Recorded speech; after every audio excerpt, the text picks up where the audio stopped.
Agatha, what's a 5-letter word meaning from now until midnight, ending in Y? Today. Today. What a waste. There's a million girls in this city, and you go to bed at 10 o'clock. First, I have my eggs, and then we have these one-sided conversations. I think it's a crying shame. A handsome man should be out dancing at night, not sleeping. Whatever became of the rumba? Same thing that happened to the gavotte. I used to love to do the rumba. Scum da da da, chicka chicka boo, chicka chicka boo, do do do do, do do. Yes, I think scrambled eggs would be nice. I still say, a healthy single man should be out until dawn. Which is exactly what this healthy single man did the night before last. That doesn't count. You were on a case. I'll get it. I'll get it. Probably Mrs. Freelander. You don't want in on the football pool. Yeah. Coming. Two things she does well. Collect money and lean on doorbells. Yes? Is the commissioner in? Well, he's having breakfast. Won't you come in? I won't be disturbing him. You are disturbing me. And I love it. Oh, Matt. Agatha, I think the toast is burning. What toast? Mac, have you heard about Vanessa? Who? Vanessa Vale. I just came from the morgue. They called me down there to identify her. Oh, that's terrible. Oh, it was. It was just horrible. She was wearing the same housecoat that I'd photographed her in just last week. And that lovely amethyst ring. Come on, Georgie, sit down. Let me get you some coffee. No, it's all right. It just doesn't make any sense to say that that beautiful creature killed herself. Well, I mean, she had everything. Just 6 months ago, she signed a $250,000 modeling contract. How well did you know her? Fairly well. I'd used her often as a model. I mean, she was a photographer's dream. She had incredible bone structure and magnificent cheekbones. Even beautiful girls get depressed. Oh, no, not Vanessa. But I mean, she would get depressed, yes, but she just wasn't the type to jump off of a building. After every suicide, somebody is bound to say he or she wasn't the type. Yes, but Mac, this isn't just somebody saying it. This is me, Georgie.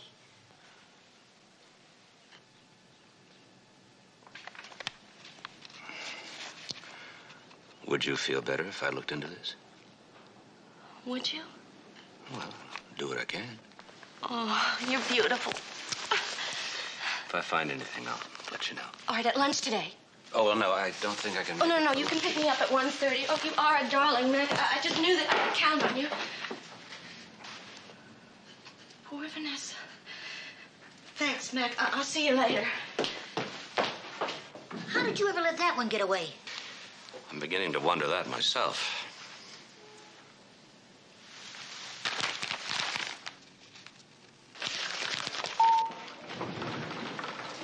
Charlie? Good morning, Commissioner. How's it going? Terrible. I've gained 5 pounds in 2 weeks. That's known as the executive syndrome. Well, I never knew the paperwork could be that fattening. What are you working on? The Vanessa Vale case. Gotta see what you have. Sure. Come on in. It's almost closed. Commissioner, would you care for a dietetic sour ball? No, thank you. I'll have one of these. It keeps your mind off of smoking, sir. Thank you. The Vanessa Vale case? Well, there isn't much to tell, really. Chief Paulson's pretty sure it was a suicide.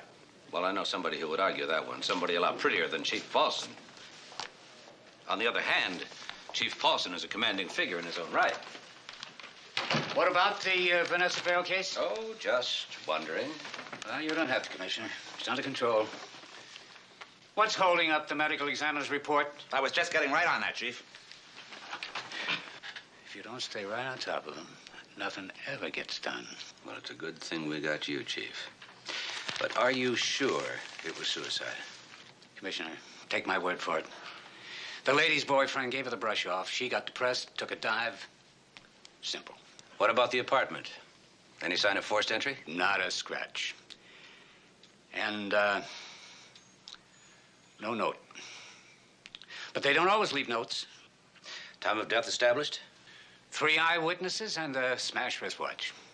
Lieutenant? Yes, Chief. Right here, sir. No, that's pretty conclusive. On or about 12:20 a.m. I'll have the rest of it nailed down before noon. What about the lady's boyfriend? Francois Balmain, 26, of French nationality. Seems to be an avant-garde filmmaker when he's employed, which he isn't right now. Let's see. 2 arrests for vagrancy, 1 for marijuana. Oh, and wanted for a deportation hearing. That sounds like a pretty good catch for her. We located his apartment. He wasn't there. But that doesn't necessarily mean he's involved in anything. Did he leave any clothes? They're gone. Okay, I've got that apartment staked out. What? I think Chief Paulson was just about to tell you about Mrs. Roberts, sir. Okay. She's a neighbor. She saw Balmain enter the Vale apartment sometime between 10 and the time of death. Oh, well, that's a little vague. Did she see him leave? She doesn't know. She isn't sure of anything. She's a lush. And she's the only one to put anybody else in that apartment even around the time. Well, still, if her boyfriend might have been there, don't you think it might be a... Put out an APB on Francois Balmain. That light area you see around the hairline, Commissioner, is sort of a clay. It's this stuff. It's the remains of a cosmetic beauty mask. Those particles were taken out of the hair of the deceased. You mean she plastered her face with a beauty mask and then jumped 15 stories? That's weird. A beauty treatment right before you're going to kill yourself doesn't make any sense. No. I've stopped trying to deal with sense. I just deal with the facts. What about this mark on her back? Oh, come on, Mac. 15 stories? That's a lot of impact. Yeah, but she landed on her face. That's right, on the face. Well, the scraper's on her back. Well, maybe she slipped climbing over the wall. Maybe she clipped something on the way down. Mac, I'm not prepared to guarantee that she was in perfect shape before she jumped. Commissioner, is it true that you're personally stepping into the Vanessa Vale investigation? Sorry, Clifton. Possible homicide? Only if you don't get out of my way. But you don't deny it? You heard the commissioner.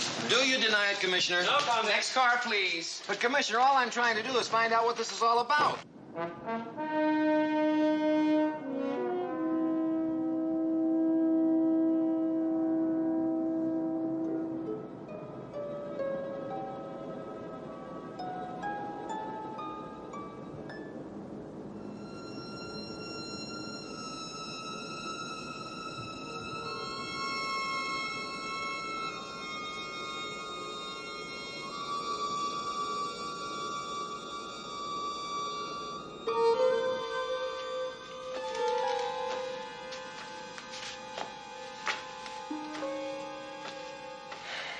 She landed 47 feet from the building line, which means that she must have gone out about right here.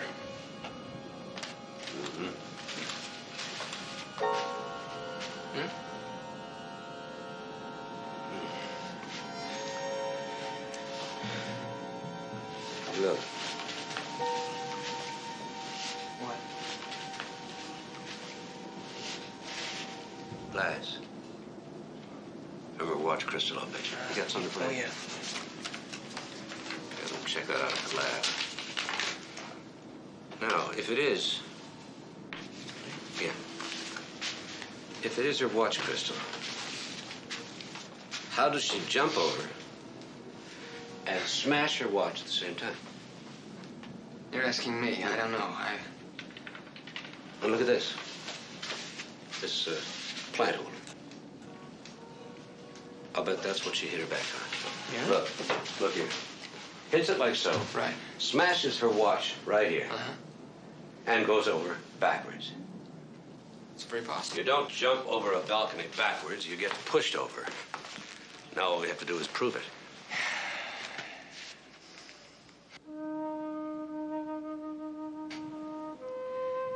She's beautiful, but she sure does like to look at herself. Mm-hmm.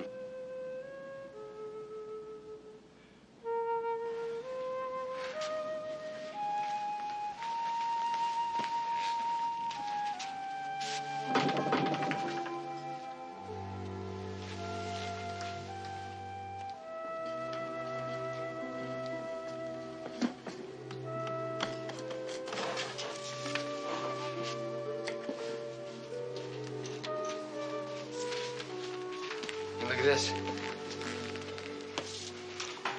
Expensive. Look. Test shots, Vanessa Vale. Photography, FB. Francois Belmont. The boyfriend. We ought to run this stuff. Look, here's a projector. All right. Straight? Yeah.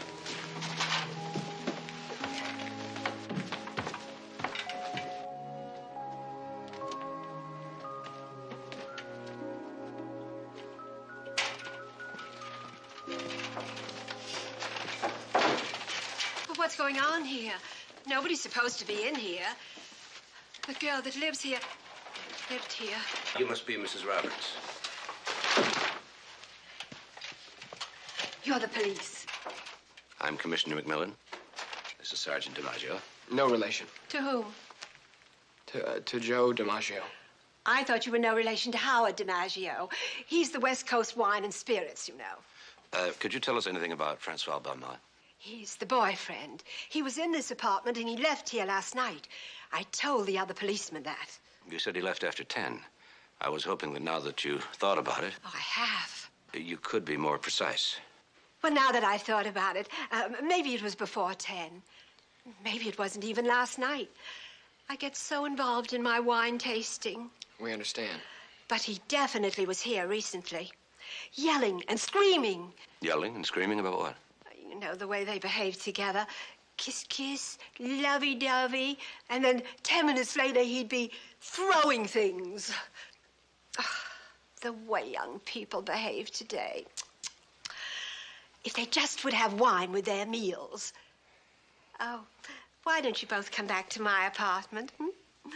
I'm tasting the Napa Valley today. No, thank you, Mrs. Roberts. Shouldn't this food be refrigerated? Oh, yes. Thank you very much. You know, I don't know what all the fuss is about. Is it a crime to kill yourself without a license? Goodbye to you both. Nice meeting you.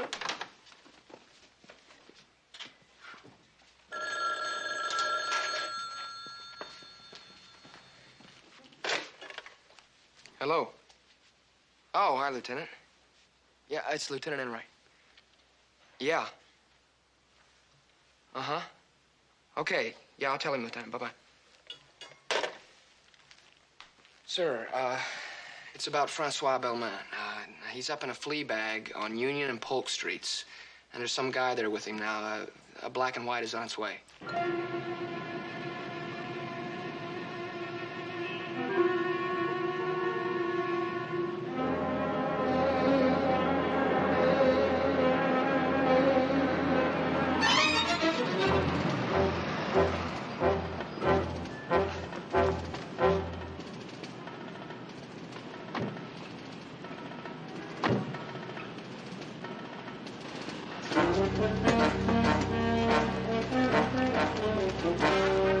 Help me up.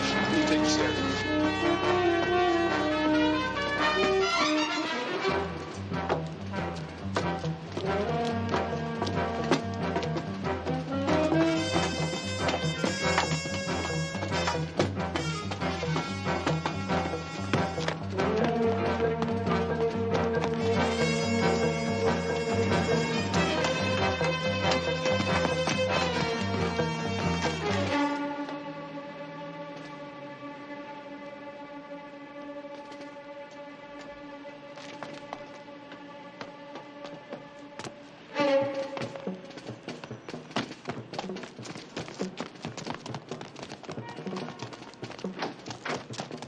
He went in there. Go back down and head him off.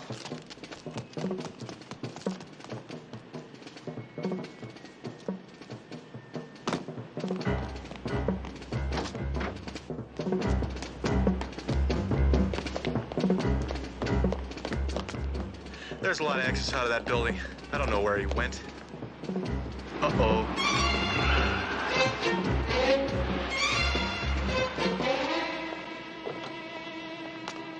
He got away, Commissioner. Oh, good. Otherwise, I'd have to ask a lot of questions and write down all the answers. What about his friend? He's still up in the apartment, I think. Tell me, Is there a law against giving shelter to a former friend? You knew he was wanted, didn't you? Yes. It's called harboring a fugitive. So what are you going to do? You going to arrest me? Depends. On whether I inform? On whether you cooperate. By giving us information which, whatever your former friend did or did not do, may save his life. Look, we made films together. He understood the camera and how to make a statement with it. We made films that really meant something. And then? And then he met Vanessa. Yes, and then he met Vanessa. And she taught him how to make pretty pictures. She put dollar signs in front of his eyes. Before he'd even had a chance to perfect his talent, she made him go commercial. He was going to have a big name, fast and cheap. And he went for that. And he went for her. I mean, can you blame him? She was gorgeous. Yes, she was. But I knew it wouldn't last. Why? Because he finally got tired of her, and then he found another girl. Who? I don't know her name. I told you, Francois and I haven't been very close lately. But he did say that there was another girl, and that's what he and Vanessa were arguing over last night. And that when he left, she was screaming at him. And then we heard this morning that Vanessa was dead, and that later your people showed up, and Francois took off. You know where he went? No. And if I did... And if you did, you'd tell us. And if he gets in touch with you, you better tell him to turn himself in, because if he killed Vanessa, or if he didn't kill Vanessa, he's liable to get himself shot. Look, you came home to relax and have a cup of coffee. So why are you working? What? Oh, you're not working. Hey, that's what I call a real looker.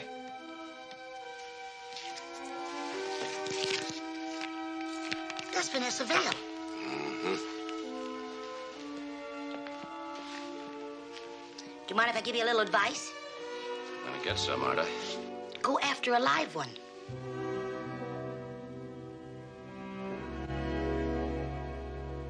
All right. Hold on a second. I'll check the negative. Right. Poor baby. She wasn't pie to work with, but she was dynamite in front of the camera. I'm going to miss her. Oh, I'm not. But I won't be the only one. what is that supposed to mean? If the shoe fits. Well, I'll miss her. She was always very sweet to me. And besides, she had great taste in men. I wonder who'll get custody of Francois. Beulah has dibs, don't you, love? We are not amused. He's talented, that Francois. And rude, arrogant, intense. And sexy as all get out. Yes, Vanessa certainly had everything. All that, and Murray's star, too. What man can make, man can break. Do you think Murray changed his mind about her, and that's why she, I think maybe his wife changed it for him. That's cheap. Mr. Starr had no personal interest in Vanessa. She was obsessed with Francois, and Mr. Starr respected that. Oh, dear, Muddy. Mr. Starr. I think you're all horrible. Vanessa not even buried yet. I won't listen to another word of this. Oh, Mac, that was Beulah Harrington playing friend of the deceased, and not too convincingly. Oh, I'm right on time. I'll just go up and get my jacket. Meg, would you please introduce our guest? A pleasure. Hi. Been Meg, too long. Long time. Is that Vanessa? Yes. Those were for the brochure. Murray Starr built his whole campaign around her. She was his personal discovery. How personal? Personal. This is Guy Bregan, the art director. How do you do? And Ernie Hovings, the account executive for Star Cosmetics. How do you do? And this is Mac, Commissioner Stuart McMillan. Commissioner? Police commissioner, and my date for lunch. We were just discussing the Vanessa Vale suicide. Yes, we don't understand why she killed herself. Perhaps she didn't. She might have been murdered? You mean somebody pushed her off that balcony? Excuse us, but I've made a reservation for lunch, and I'm afraid we're going to be late. Obviously for two. Right, Commissioner? Nice meeting you. You have the feeling you're not being wanted. Shall we? Georgie, I'm going to have to take a rain check. Oh, Mac. Business. Okay, but you owe me. Agreed. Dinner here tonight, 7:30, and no more rain checks. You're beautiful.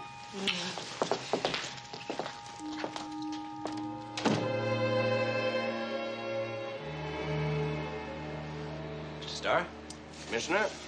You do? Come in. Thank you. You're here about Vanessa? Yes, you were close friends, weren't you? People say I created Vanessa. I invented Vanessa. I fashioned her in all her beauty out of a naive, untutored young woman. We became good friends. Of course, she had other friends. How she fixed her enemies? None that I know of. Does it have to be an enemy? What about a burglar, housebreaker? No, that's unlikely. A burglar would have stolen her jewelry. There was expensive photographic equipment. Balmain stuff. Do you know him? I told you she had other friends. Francois Balmain was one of them. He photographed her well. She never realized it was impossible not to. I take it you don't care for Mr. Balmain. More important, I knew he was bad for Vanessa, wasting her time, her talent. The irony is that yesterday at lunch, she finally saw the light. She was going to break up with him. Say, you don't think that I had anything to do with it? How does your wife feel about Vanessa? A good question. I wish I could answer it. I never asked her. And she never volunteered. My wife and I have an understanding. We respect each other's identity and each other's associations. Very progressive. Still, I'd like to talk to her. Why not, as soon as she gets back from Caracas? She left last Friday. I take it she wasn't here then when... how about you, Mr. Starr? When Vanessa was killed. Aren't you supposed to read me my rights before? Well, you do have the right to remain silent in the event that you waive... Forget it. I was taking a drive last night. After midnight? Some people do drugs, some do booze. I do driving late at night. It relaxes me. You stop any place? I never stop anywhere. Not even for gas?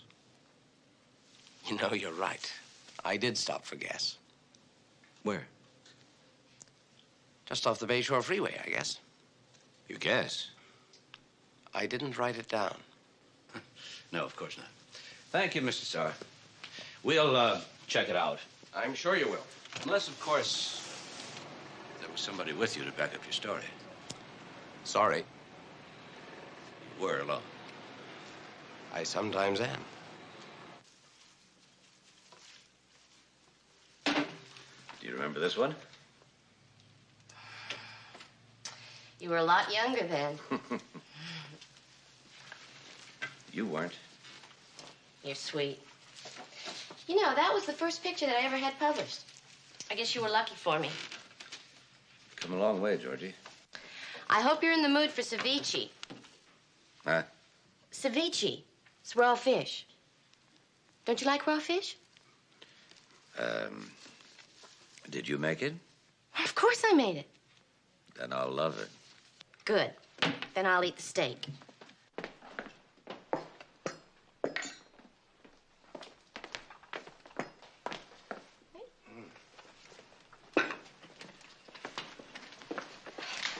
Well, I don't want to deprive you. Then don't.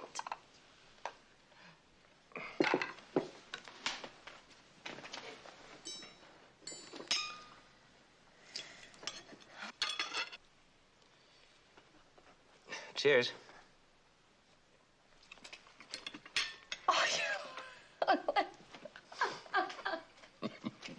Mm. It's good to see you laugh.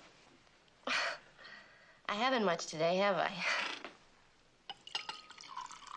Vanessa's death hit you pretty hard, didn't it? Yeah, I still can't believe she's gone. Makes me look at everybody in a funny way. Hate myself for my own suspicions. Well, Beulah, for instance. Oh, Mac, this is shameful, but she seems to be the only one. Well, I mean, she's going to get Vanessa's contract. I don't like to say it, but... You mean Beulah is the only one who will benefit from Vanessa's death? Yeah. $250,000. Tons of publicity. And the way I hear it, a new patron. New patron? Murray Starr. Did Beulah have anything to do with Francois? Oh, no, never. But that wasn't Beulah's fault. Anything that was Vanessa's, Beulah wanted.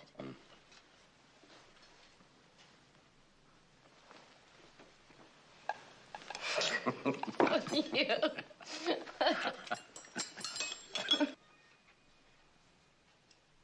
Mac, what are you thinking about?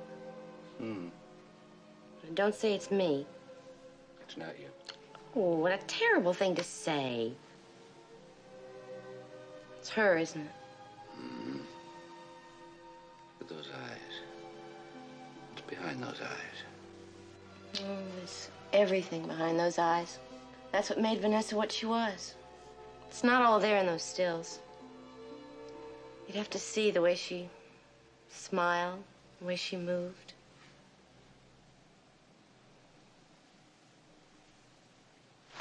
Right. Where are you going? To the movies. Great. You know how long it's been since I've seen a good film? Alone. What? I won't be long. Will you trust me?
Francois?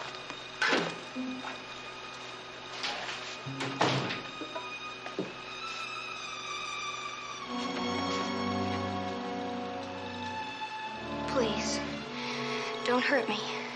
Take anything you want. Vanessa? Who are you? What are you doing here?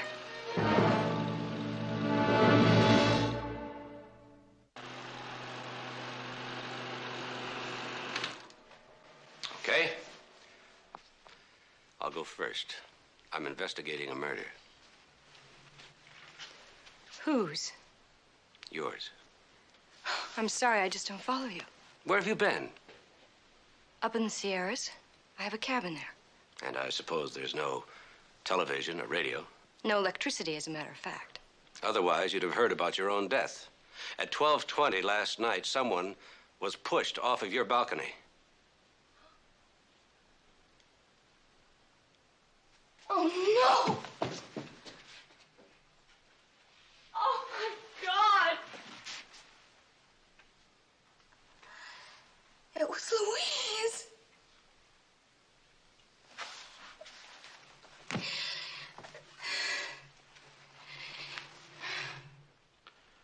Who is Louise?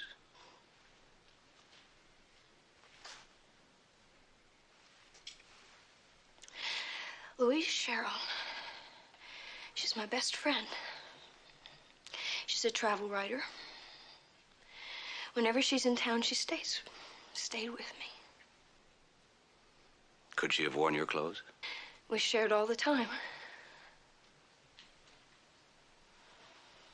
But who would want to kill Louise? Maybe nobody wanted to kill Louise. But somebody.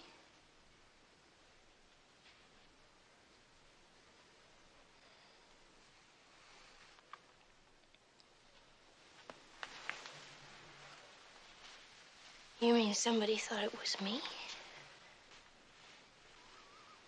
Did anybody know you were out of town? Only Louise. She called me about 20 minutes before I left. I told her she'd have the place to herself. I wanted to get away. There was something I wanted to think through. Did anybody see you when you drove to your cabin? There's no road, just an airstrip. I flew up myself. The plane's on long-term loan from a friend. Murray Starr? You know, Vanessa, in investigating your murder, I've learned a great deal about you. I feel as though I know you.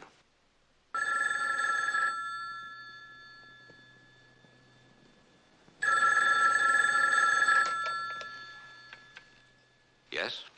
Commissioner, yeah, I've got a gas station attendant here who says that he remembers seeing Starr last night about midnight.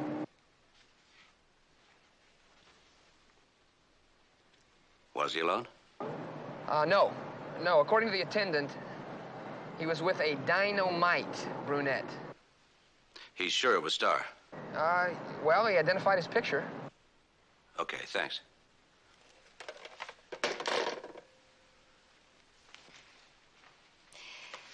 You don't suspect Murray Starr?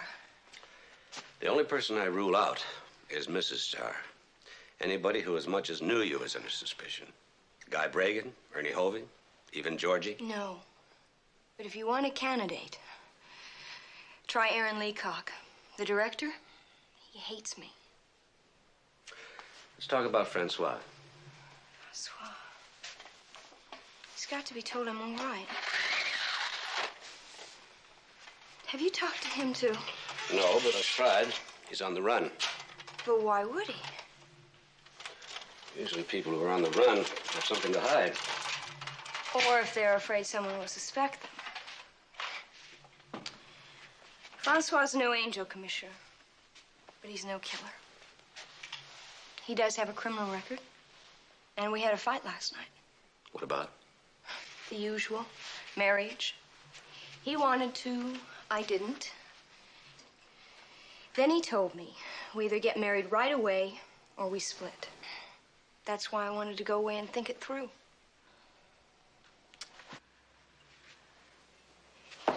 It's all my fault. If I hadn't gone away... Well, we gotta get you out of here. Somebody, we don't know who, thought he killed you. Killed your friend instead.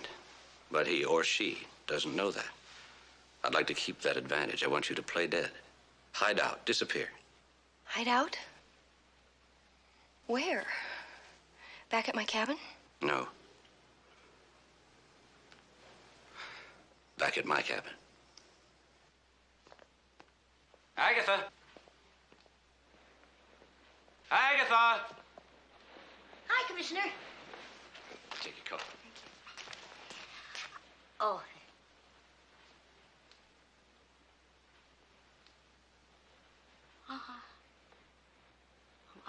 I'm not seeing what I'm seeing. You are seeing. But you're not telling what you're seeing.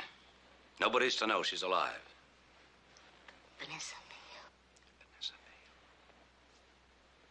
Now, she's going to be staying with us for a while. I want you to prepare the guest room. Oh, yeah, that's it. Is that the best arrangement you could make? Wait, you... How about a drink? No, thanks. I feel kind of drained. I think I'll just get a bit of sleep. Okay. Talk tomorrow.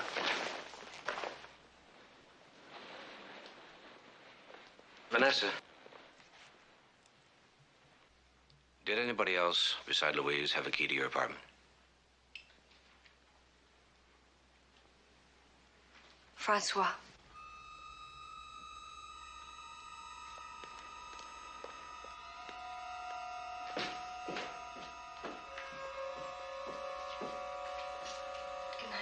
Good night.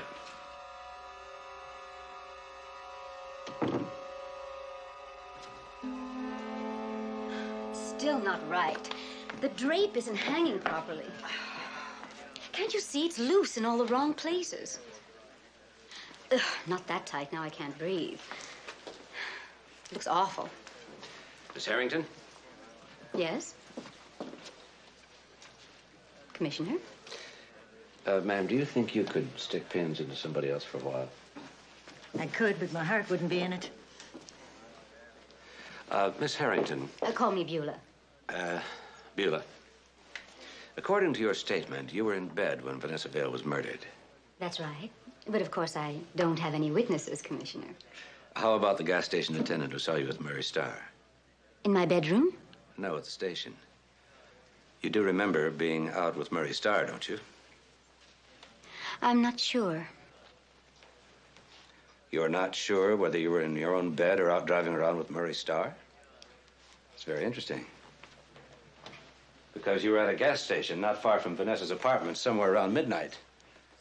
Vanessa was murdered at 12:20. You don't think I... You can't possibly. When all else fails, Beulah, try the truth. Yes, I was with him. But we never went near that building. And just because we were together doesn't mean there's anything between us. I got this letter, and I called him because I thought he ought to see it. That's why we were together that night. What kind of letter? A letter accusing me of having an affair with Murray Starr. It was a threatening letter. Of course, it wasn't signed.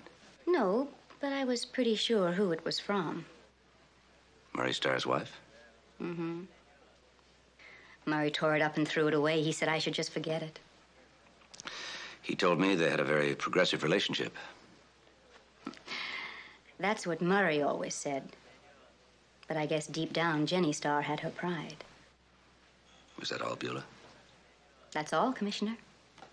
Swear it. I guess so. I'll be better when you're here, though. I ought to be home in about 45 minutes. Tell him I'm making a banana souffle. Mac, Agatha said to tell you she's making you a banana souffle. Yes, I heard. And tell her I'm only coming home for lunch, not to a state banquet. I'll see you later. Bye-bye. You ready? Oh, what? For what? Well, something elegant yet unpretentious would be fine. I'm not particular. Oh, lunch. Yeah, our date, remember? Well, Georgie, something's come up. Oh, well, you can tell me about it over my lobster salad, darling. I'm starved. I've got to cancel. I've made an appointment. Oh, it must be terribly important. Break it. I can't. Oh, now, Mac, what business could be more important than me? Oh, Georgie, you're not being fair. No, of course I'm not. But good little sport that I am. Why don't I drop you off? Oh, no, it's way out of your way. Besides, I have my own car. Thanks. Oh, no, it's no trouble at all. Where are you going? Georgie, I'm going home for lunch. Oh, how quaint. How marvelously old-fashioned of you. Well, I'll tell you what. Why don't I go along? I said it was business. Yes, I know what you said. And now you listen to me. I called Agatha a little while ago because I wanted to find out your favorite restaurant around here so I could surprise you and take you to lunch. And she hemmed and she hawed, and she finally told me not to bother because you wouldn't be able to make it. And the way I piece it together is that you've got a romantic little tryst waiting for you back at your apartment during my lunch hour. And don't try to tell me about her, Commissioner. I don't want to know. What was that? Oh, just a little attack of jealousy. Well, I guess it's nice to know that somebody cares, sir. Oh, thank heavens you're here. I've been trying to get you all day. Your banana souffle fell. She's gone. Vanessa, gone.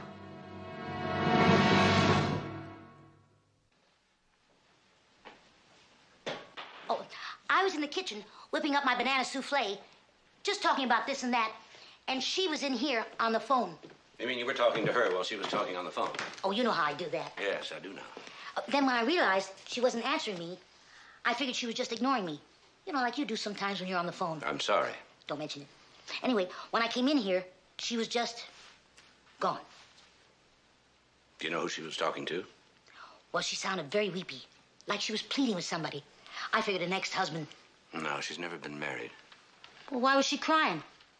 Do you remember anything she said? That would be eavesdropping. Do you remember anything she said? Well, before she left, I looked in, and she was saying, please, you've got to tell me.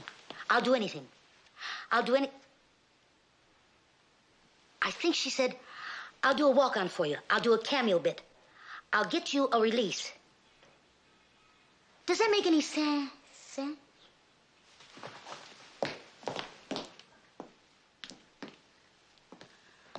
Come in. No, financing is no problem. And we'll have a Arnold, I'll talk to you later. All right, what do you want? Congratulations. On what? I hear you're going to make a picture. Vanessa going to be in it? Maybe. Wrong answer. You're supposed to say, are you crazy? Vanessa's dead. You knew she's alive, didn't you? You knew we were investigating a murder. Why didn't you tell us? I didn't tell my mother either. Withholding information? Harboring a fugitive? Adds up to a felony. Now, if I make one little phone call, you won't make your picture for quite some time. Where's Francois? I don't know. He calls in every now and then, but he never tells me where he is. And that's the truth. DiMaggio, any messages? Oh, yes, sir. A lady called here for you. She said it was important, but she wouldn't leave her name. Said for you not to worry, that you'd understand. And of course, she didn't say where she was. No, sir. But wherever it is, there was an engine in the background. What, a boat? Maybe a race cars? A plane? Well, not a jet plane, sir. A jet goes, not, A private plane? Maybe. Thanks, Sergeant.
Out, Vanessa.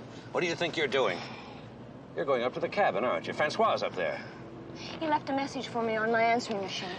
He finds out you're still alive, and his first move is to get you to go up to an isolated mountain cabin? What does that sound like to you? He loves me, Mac. Like hell he does. Don't give me logic. He loves me, and I'm going up there. All right. I'm going with you. You'll arrest him? I'll talk to him first.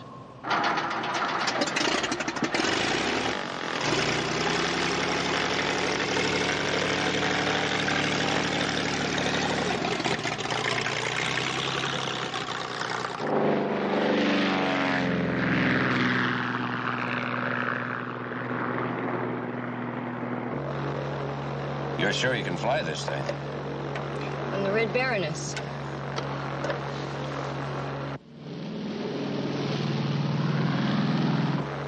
You've got to try to understand, Mac. Francois is hiding because he's afraid that the police will try to connect him with Louise's death. Did he know her? Well, they'd met, and he knew me, and he does have a police record.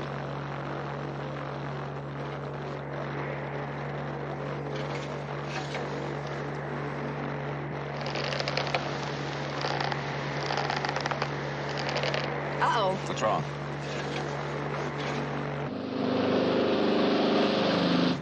Elevator's gone. We've lost up and down control.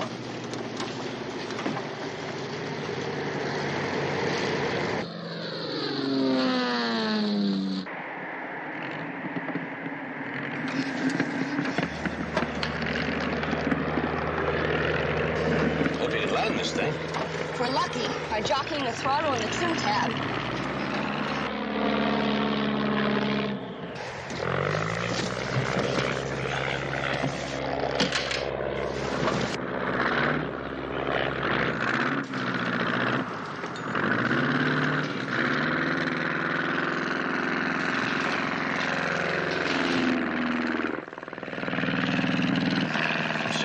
any good.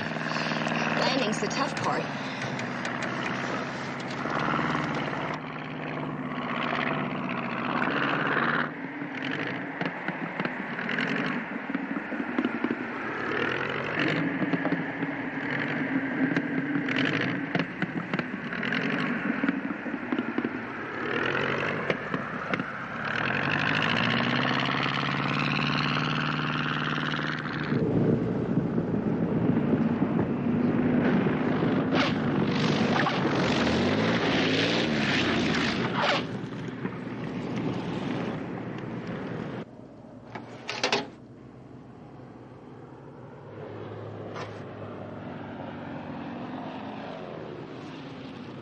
Cable.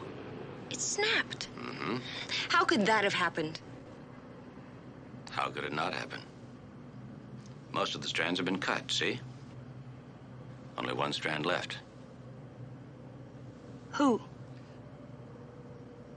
Who do you think? Francois? He's the only one who knew you'd be flying this plane today.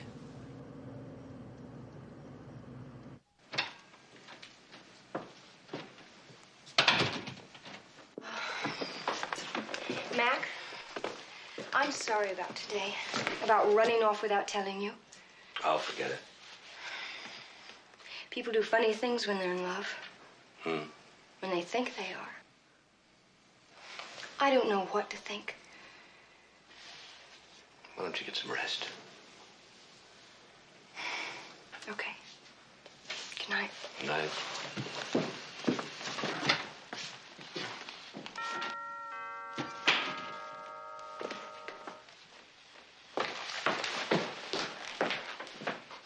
Yes. Mac, I'm sorry to come barging in on you like this, but I just hope that you'll forgive me. Oh, nothing to forgive. Oh, well, then you're not angry with me for that dumb little tantrum I threw. Of course not. I didn't have any right to do that, did I? Why don't we talk about this tomorrow? I've got a lot of things I have to do. Georgie! Well, it's just like Grand Central Station, isn't it? I mean, with all of us meeting at the door at the same time, night all. Something's going on. Why don't we go see? No. Somebody else is here. Where? There's nobody here. Well, then you won't mind if I take a look for myself? Georgie, if you open that door, something in our relationship is going right down the drain. It's called trust. Oh, Mac, now, I want to trust you. It's your decision, not mine. Oh, Mac, I'm sorry. Georgie, I really have work to do. All right, look, I don't want to bother you, but if there's anything that I can do to help, then please let me know. I promise. Well, it was a lovely evening, even though it didn't last long. Good night. Will you call me tomorrow? I promise. All right. Oh, Georgie, you finish shooting your campaign With Beulah? tomorrow, don't you? Right. Well, why don't you have a party? Invite all your friends. Nothing elaborate. Well, sure. What time? Oh, 5-ish. Let's make it a cocktail party. Right, done. Terrific. Now, you sure that you don't want to tell me what all this is I'm about? positive. Good night. Good night.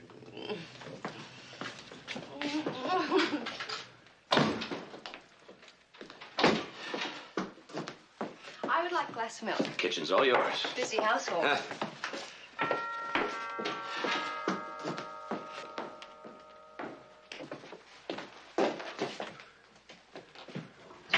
Mac, I just wanted to tell you how happy I am that I never opened that bedroom door. Good night, Georgie. Good night. You better get out of here before I change my mind. Good night. Good night.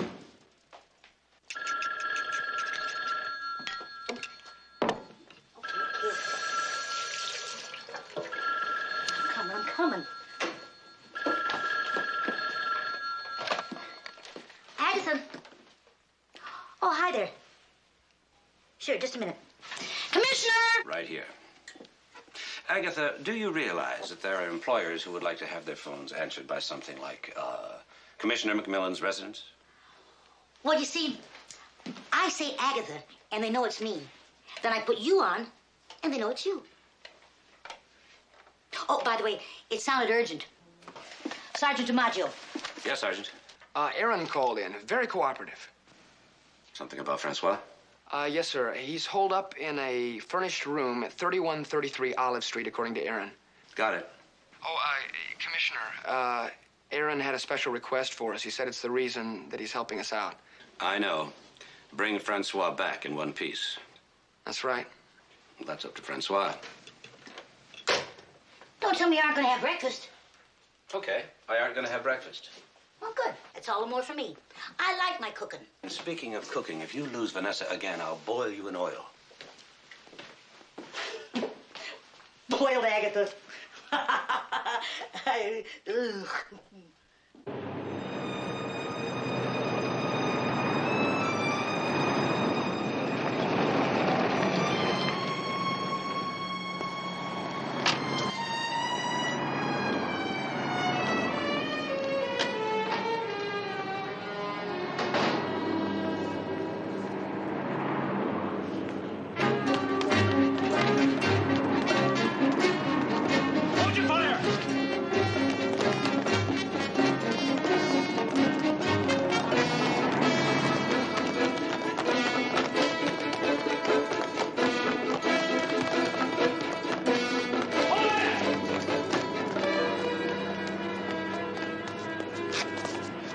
Read him his rights.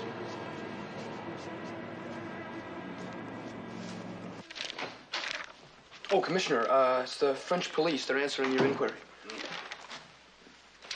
Thank you.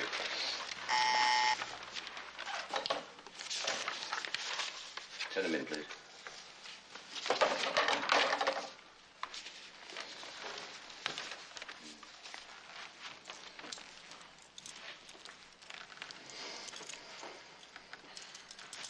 Sit down, Francois.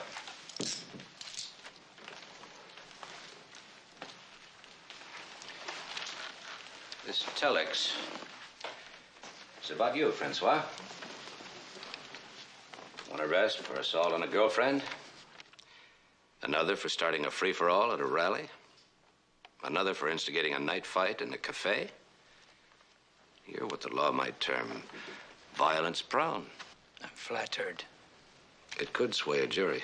I did not do anything to earn a jury. Maybe. We know a witness who saw you leave Vanessa's apartment the night of the murder after a loud argument. Was it about Murray Starr? Was it jealousy?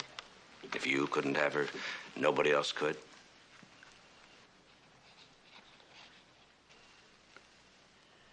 Sir, did you... No, here. Huh? Suppose you left Vanessa's apartment and then came back and found her on the terrace. That was your opportunity. You could push her over the railing. When did you first find out you killed Louise, not Vanessa? I did not kill anybody. Where were you yesterday morning? You were supposed to be with Vanessa up at her cabin. You were the only one who knew she'd be flying. You cut the cable on her plane. That's a very interesting story, Commissioner. Don't waste it. Sell it to the television. Well, if I'm wrong, you could straighten me out. Would you believe me? Would you believe a violence-prone, marijuana-smoking foreigner who does not conform to your bourgeois mentality? Try me. Believe what you want. You will anyway. All right, Francois, thank you. Meg, babe, you better get upstairs and get ready. But they're early. I know. Murray, darling, you're early. But I'm so glad that you could make it. It needs to be made right now as a drink. Oh, fine. The bar's right over there. You look stunning, Beulah. Thanks. Murray's pleased with the proofs. Oh, I'm so glad. Do you know, Georgie, they're not as good as the ones you did of me way back when. Oh, but darling, I was younger then.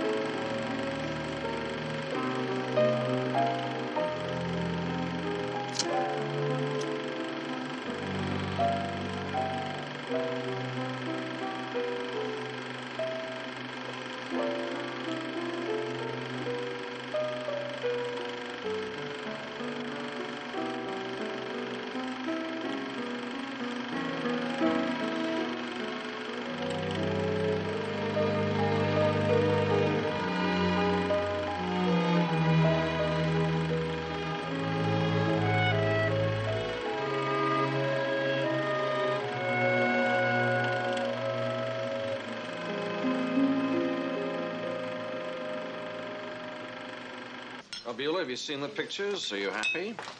Well, frankly, I've been shot better. Next time we'll shoot you with the Colt 45.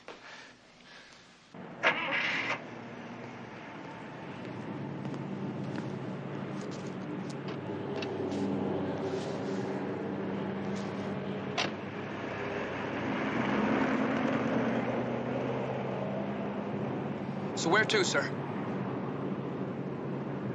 Georgie's place? Oh, no, first to my apartment. Are you getting taller, or is it my imagination? Oh, no. It's just the cushion. I had a rough time getting the department to issue it, but I told them it was for your comfort. Your pillow is for my comfort. Well, it's true in a way. You see, it's tough for me to drive with the seat pushed all the way back, and if the seat is not pushed all the way back, then there wouldn't be enough room for your legs. Oh. So if I sit on a cushion, then we're both about the same height.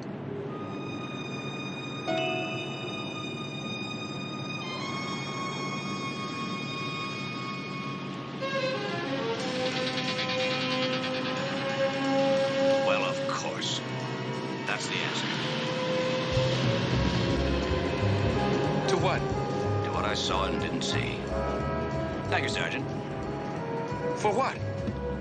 For helping me solve a murder. I think you're gonna love these shots. I've made Beulah look like an undergraduate. Thank you. More champagne for everybody. And this is the young lady we're celebrating.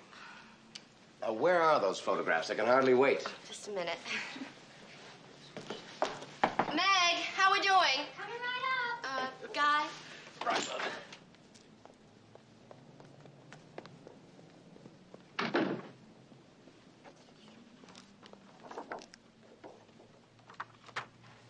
Fabulous. Sensational.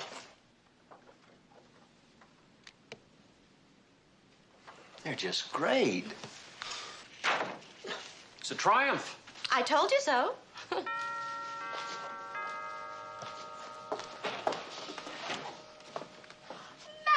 darling, what a surprise. Am I overdoing it? Just a little bit. That's me, all right. I'm sorry to ruin your party. Hello, Mr. Starr. Commissioner? Afternoon. Very nice. Thank you. Hello. Commissioner? Hi. But I did bring somebody to liven it up. Will you come in, please?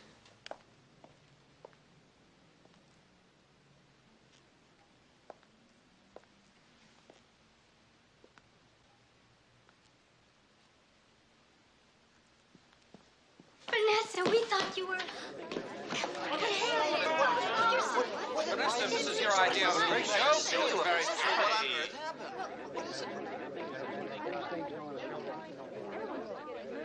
She was my house guest.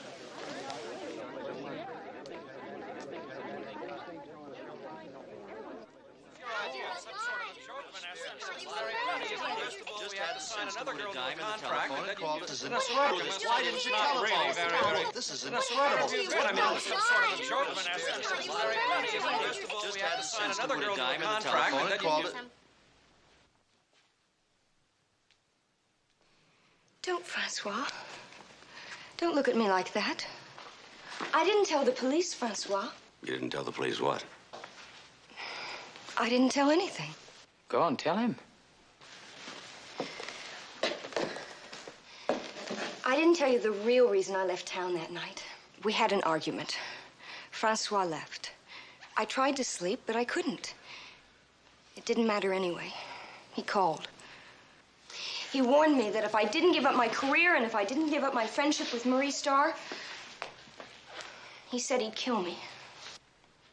He sounded crazy, like he was on something. He started screaming and he cursed at me.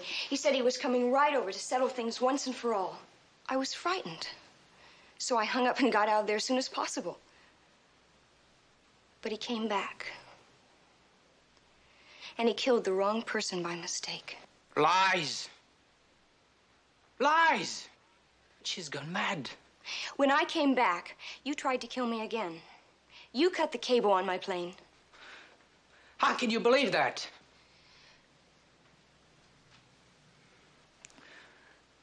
It was true. We argued that night. But it was not about Mary Starr. It was about another woman. I was in love with her. Vanessa found out about it. I was her possession. She owned me. Not a word of this is true.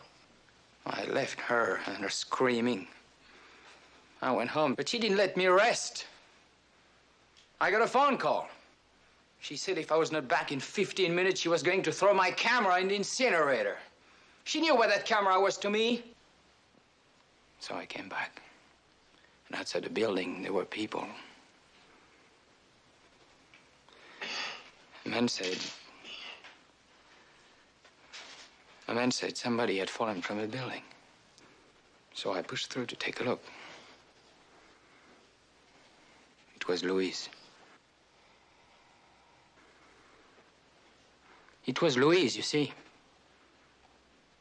She was dead. How could you be sure it was Louise? The amethyst ring. I gave it to her. It was my grandmother's. So Louise was the girl you were in love with? Yes. But that was Vanessa's ring. I photographed her wearing it. No. Louise just loaned it to her for the pictures. She didn't know Louise was wearing my ring. So you saw Louise, the girl you were in love with, dead, lying on the sidewalk, and then you just turned around and walked away? All I could think about was myself. Saving my skin. Somehow I knew that she didn't just fall. That it could not have been an accident. That she had been pushed over that balcony. And I knew I would get the blame for it. My fingerprints all over Vanessa's apartment. My police record. Yes, I ran. For all the wrong reasons. But I am not a murderer. He's lying. I never knew about him and Louise. How tall are you, Vanessa? 5'4". 5'4". I'm 6'4", and yet when we sat in the plane together, our heads were the same level. Maybe the seats are different. No, you were sitting on a parachute. I always do. No, you don't. Because in the movie that Francois shot of you, you weren't wearing any. I'm a very good pilot. I know. And a parachute, Mac, they're not really required. And anyway, the straps wrinkle my clothes. Why were you wearing a parachute when I flew with you? I don't know, I just did. I'm saying you plotted to get rid of me. After leaving all your little clues lying around, you knew I'd show up at the airport. You were waiting for me.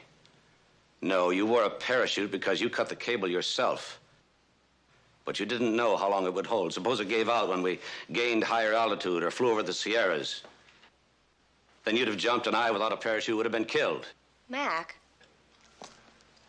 It's not difficult to explain. After all, I did insist on going with you. Very clever. You can't really believe this. Why would anybody want to kill me? Was I getting too close? That got me to thinking. Why did you leave those beauty mask instructions on the mirror? You didn't need them. If Louise hadn't tried that mask... You learned to use that stuff for the photography. You didn't leave them there. You put them there. Why would I? To get rid of Francois and Louise at the same time. And the only way you could get rid of them both was to frame him for her murder and make it look like an attack on you. That was very, very clever. It was. Do something. You're my friend. Help me. You don't need a friend, my darling. You need a lawyer. Booker.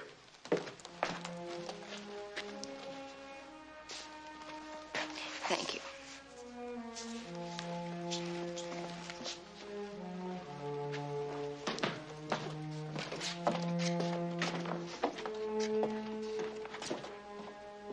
Georgie, if you open that door, something in our relationship is going to go down the drain.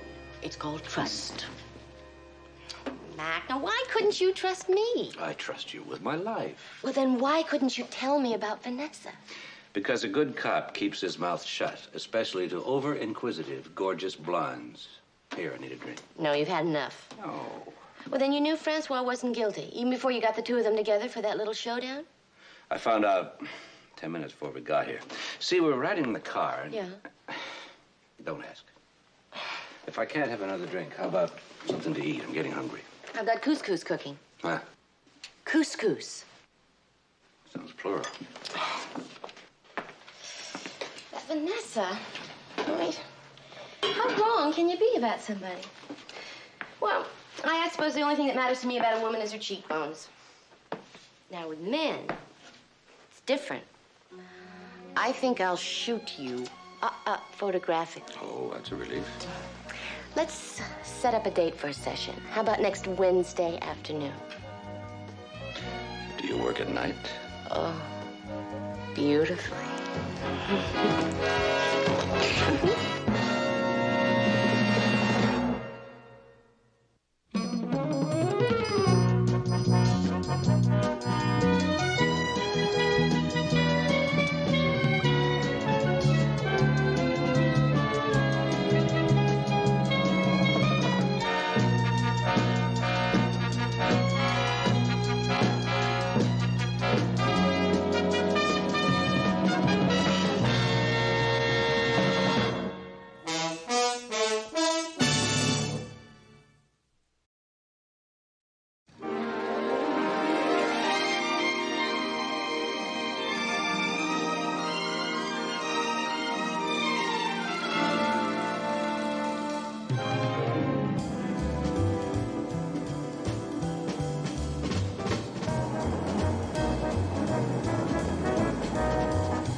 Catherine?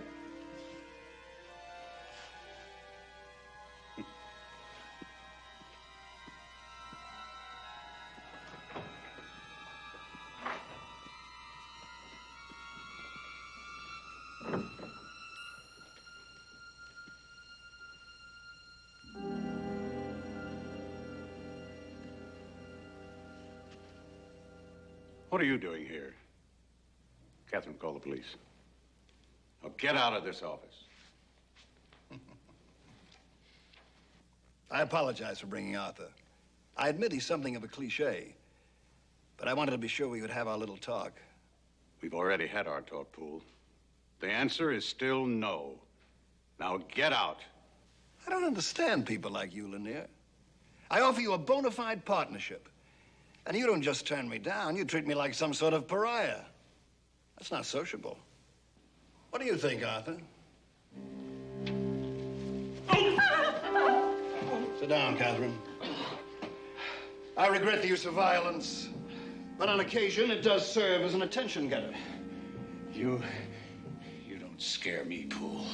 Arthur, I still don't have his complete attention.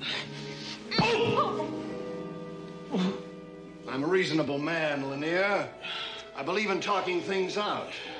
Go ahead, maybe he'll miss. Get your hands off me. Oh, I forgot. The notorious Mr. Poole is now a legitimate businessman and doesn't have a gun. Help him up. Now, wait a minute, McMillan. You're not going to try and make something out of this, are you? Help him up.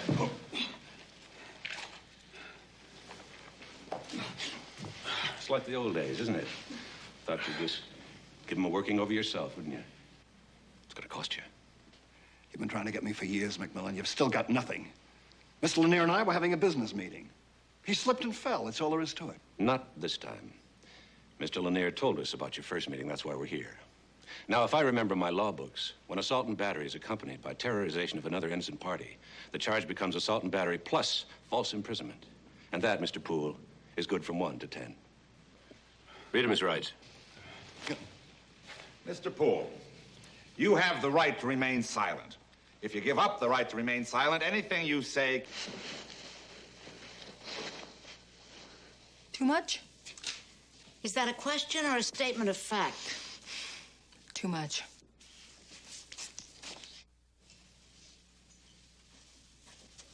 All right, Mildred, are you ready? Too sophisticated? Not if you're meeting a Frenchman for a secret rendezvous, but for meeting a Frenchman at an airport and his wife, who is supposed to be stunning. Yes. And rich. 1 out of 2 ain't bad. What am I gonna wear? Oh.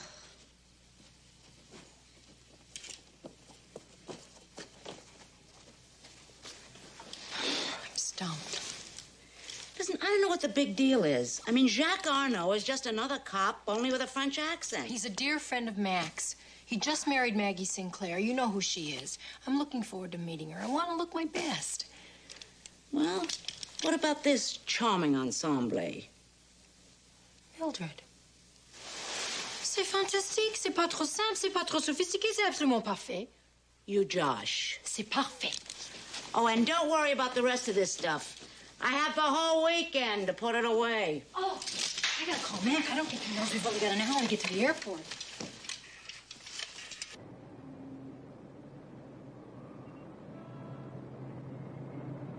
Well, I wish we could pin him with a lot more, Mac, but at least we've got something.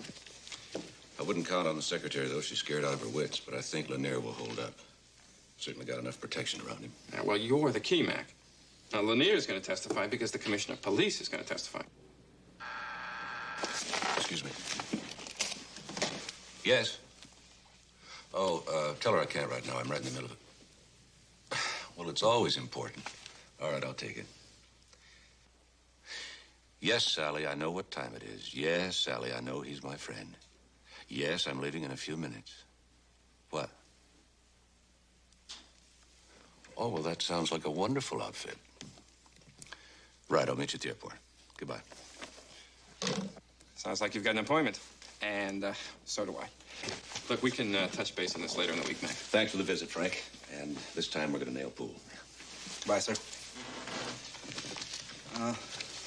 Commissioner, I'm worried. I think I should tell you that there's a rumor out on the streets that Poole has a contract out on you. I think it's true. Well, I certainly wouldn't underestimate Mr. Poole, sir. I better get going. You know, it was just about a year ago that Inspector Arnaud was here, wasn't it? International Police Conference. Well, give him my regards, would you? Shall I also convey that sneaky little look? Oh, well, I was just thinking about the inspector getting married. Didn't he say last year that he was going to stay a bachelor no matter what? Sure, he said it. I think he believed it. I think I'll walk with you.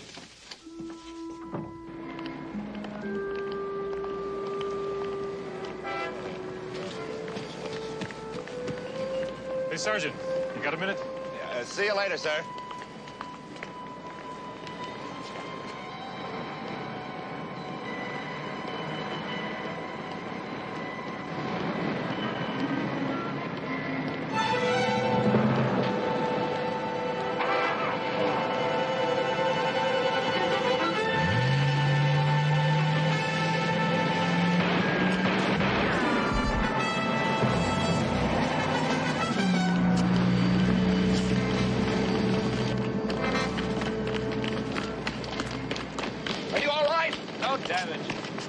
Those rumors are right on the button. Raymond Poole is not wasting any time. Doesn't have to be. Poole could have been anybody else. Oh, you mean someone's going to take a shot figuring that Poole will get the blame? Could be. Either this guy's a lousy shot or he's deliberately trying to miss me. Well, maybe Poole was only trying to scare you. His usual tactic is around a diving time, isn't it? But if he wants to do more than scare you, sir, the airport's going to be a very good place to try again. If I go to the airport, Poole may try to kill me, but if I don't go to the airport, my wife definitely will.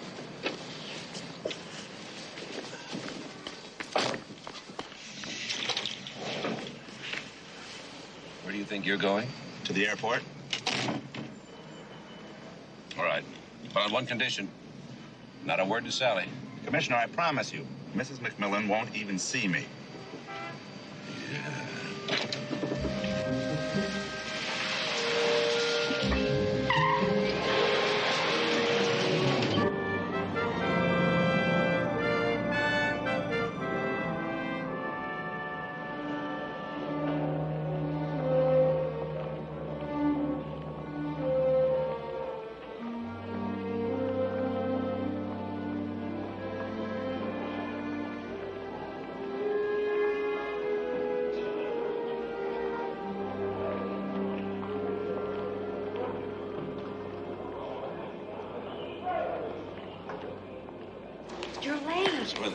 works out. Unless I missed him and they're wandering around somewhere, which is very possible. I don't remember Jacques all that well. You'd have recognized Maggie. Because she starts traffic when she gets off the plane. You know how it is. Beautiful women always go for cops. I think I like that. Good to see you, Sally. Mac, Sally, may I present my wife? How do you do? What? That word still sounds strange to my tongue. Maggie, Sally. Mag. You know, I think we have the beginnings of a vaudeville team. But of course. Well, what do you really think of this strange mixture? Terrific. Vin ordinaire, le champagne. Well, what the inspector very gallantly neglects to tell you is that I shamelessly pursued him, didn't want to have anything to do with me. And you know why? Because I'm the vin ordinaire in this marriage. Oh, we have the same setup. We do? Where's your luggage? The porters are gate there. It is good to see you again. And you, Jacques. Oh, tout va bien. Tout va très bien. But that's good. That's good. Except one thing. There remains the task of facing my new father-in-law. Don't tell me he still doesn't know you're married. Oh, he knows it all right. The question is, will he get over it? Apparently, Monsieur Sinclair does not take kindly to a fait accompli. Well, that's why he's not here. Yes, Justin R. Sinclair, renowned industrialist, confidant to presidents, diplomatic representative to nations large and small, is home pouting. But don't worry, I will have him purring like a kitten by sundown. And, he doesn't know it yet, but he's going to give us a really super party on Saturday night, and you will please come. Yes, you're on. Good. Good. Hey, Potter! But... Why is he following us? Who? Sergeant Enright. I spotted him before, sort of flitting around, hiding behind things. Why is he acting so funny? He's just checking on something. I wouldn't pay any attention to him. Oh, that's all it is. Thought maybe he had a problem or something. Well, there's just one. Keeping out of sight.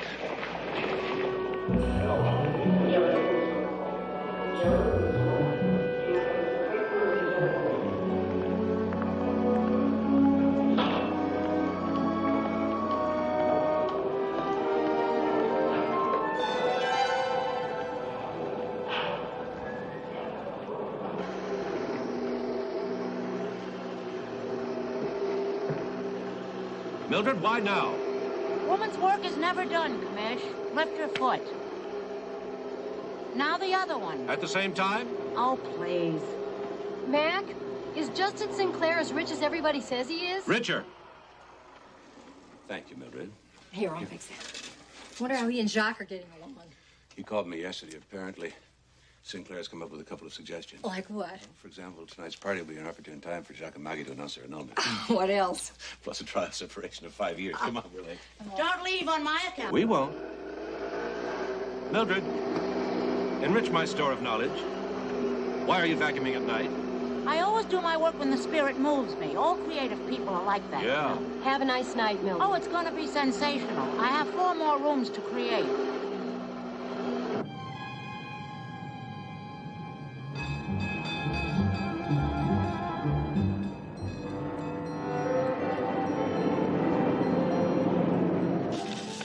How was your day today? Oh, the usual. You know, I met Sinclair a couple of times. Seems like a stubborn old bird. I bet Maggie's got him wrapped around her little finger. You know, it's really odd, two people like that. Jack and Maggie pairing off. French cop, jet set heiress. Man. I've always heard that Maggie was rich and spoiled, but you know what? I think she was lost until she met Jack. Mac. On the other hand, Jacques probably was living in a vacuum. Mac. Huh? I know. Well, what? You don't have to throw the paper in the back seat. I know someone tried to kill you. Oh, that. Oh, that. How can you act so casual? He was only trying to scare me. You know, I wish you were in a safer line of business like tax law. Raymond Poole is not entirely stupid. Anything that happens to me would end up in his head, and he knows it. Now, how do you know that he is as logical as you are? He could end up in prison, and I could end up in basic black. Sally, Raymond Poole is extremely logical. Take my word for it.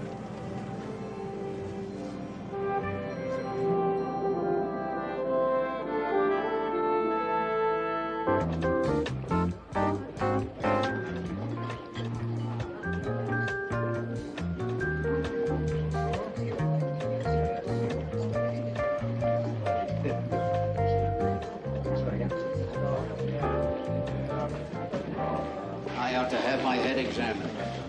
How did this thing turn into a celebration? You're always so sweet.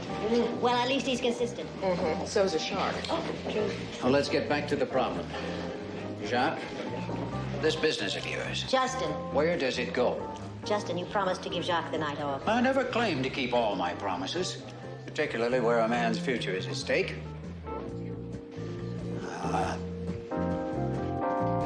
Now, here's a perfect example of what I'm talking about. Two exalted cops on top of the heap, and between you, you don't make as much money as a tongue-tied insurance agent. Oh, that is exquisitely subtle. I think, sir, you're underestimating the graft. Well, all I'm really trying to do is to point out that Jacques has a few responsibilities now. He cannot play Sherlock Holmes and be married to Maggie Sinclair at the same time. So far, so good. All right, I'll put it another way. I am 73 years old, and maybe I'll get to be 74, but the doctors aren't all that sure. I really wish you wouldn't talk like that. I am talking like that because there are times when these things need talking about. Eileen here has been running Sinclair International for the past 6 or 7 years, and doing a damn fine job. Now, you and Eileen get along very well. You always have. Now, when I go, my share of the company is going to be put in your lap. That way, I'll know that Eileen is going to stay right where she is, keeping Sinclair on an even keel. Daddy, do we have to talk about that now? Besides, what about Sharon? Oh, your sister's well taken care of. You don't have to worry about her. Anyway, I've already told her about this. Now, and as for you, I hate to say it because I still don't approve of this marriage, but you have a pretty good head on your shoulders. Sinclair International can use you. At least that's what Eileen thinks. Oh, very much so, John. No less than the ambassador, no matter how unappetizing he makes himself. Merci. You flatter me, Ambassador. But as you yourself have pointed out more than once, I'm a pretty old dog set in his ways. I like being a policeman. Well, it's long been said that money is power, and power certainly is the way of this world. I think you'll change your mind.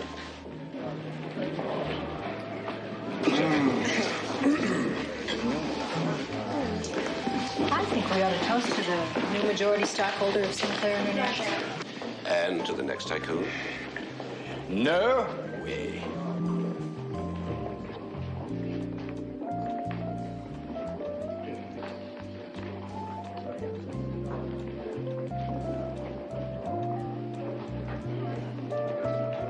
I thought you weren't going to let it bother you. Well, it does bother me. Any way you put it, it's a slap in my face. Sharon, it's your father's stock, and that makes it his decision. Look, you can't really blame him.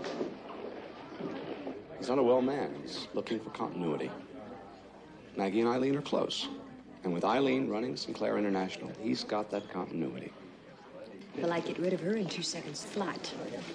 She was nothing when my mother died. It was merely a girl Friday. Now, Maggie may have been young enough to be fooled by that ingratiating substitute mother act of hers, but not me. She never fooled me. And she's got the bottom line, that Miss Eileen Cole. She's got complete control of Sinclair International. Don't you think that's a pretty insupportable statement? Eileen's had 25 years to work on the ambassador, but he's still leaving his stock to Maggie. Well, of course, darling, obviously. You and Maggie, you've just always had that very special rapport.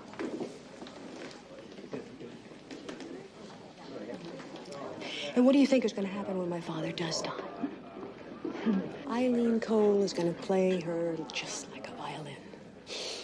You really do have a flair for the dramatic, Sharon. You see plots and intrigues everywhere. Anyway, what difference does it really make? After all, I'm legal counsel to Sinclair International. Only one of 50 of them, darling. And you've got enough money for 2 lifetimes. Why don't you sit back and enjoy the one you've got? Confessions of a boneless man?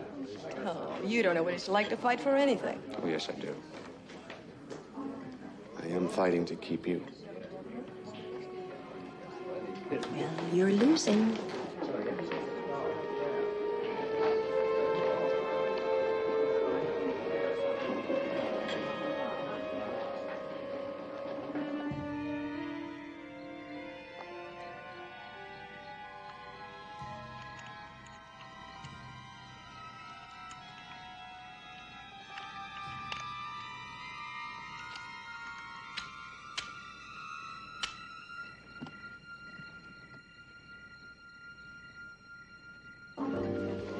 Have you tasted these spinach puffs? No. Oh, they're so good. These little creamy things. I'm gonna gain 20 pounds.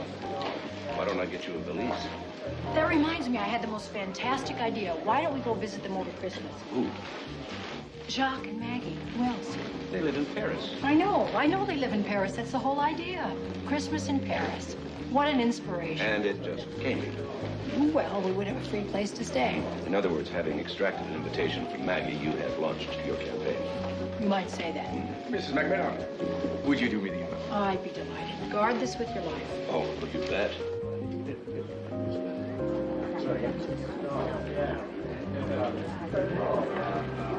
Commissioner, you know him pretty well, don't you? Yes, sir. And if you really want to know, he is corrupt. Virtually an alcoholic. Has a sadistic streak a mile long, and he cheats on all of his mistresses. That's not what I'm interested in. I know what you're interested in. You want me to talk to him? Exactly. It won't do you any good. You're sure? I'm sure. Probably make a lousy businessman anyway. The worst. I suppose he is a pretty good cut. The best. Do you have the time?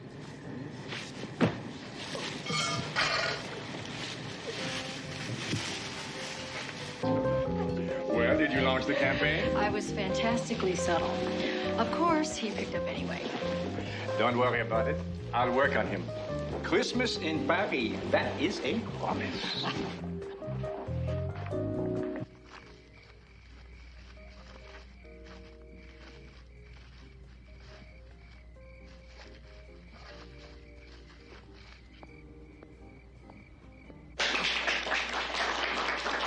With my plate. I don't know. You don't know. I'm gonna have to start another one. Will you guys excuse me?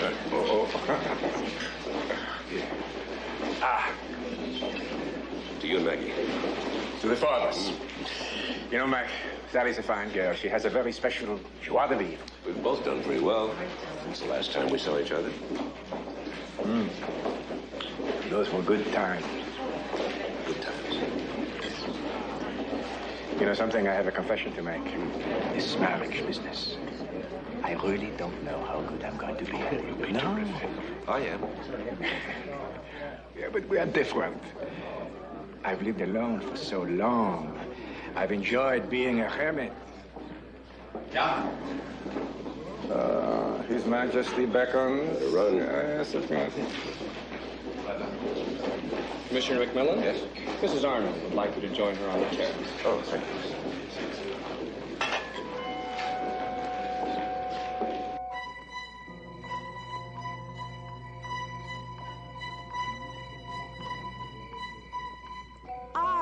I'm glad I caught you, Mac. Now listen, I'm going to be very direct and very obstinate. Something about Christmas in Paris? Aha, exactly. Now look, I've only known Sally for a very brief time, but we're very much alike and we both get what we want. So, what's the point in putting up a fuss? Well, it sounds great, Maggie. We'd love to go, but I don't think I can project my schedule this far in advance. You just promise me to plan on it and the rest will take care of itself. Promise? I promise. True.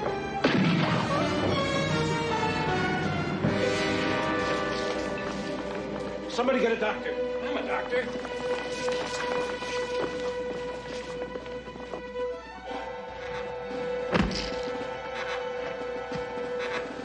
Marion, my bag's in the car. What happened? Maggie?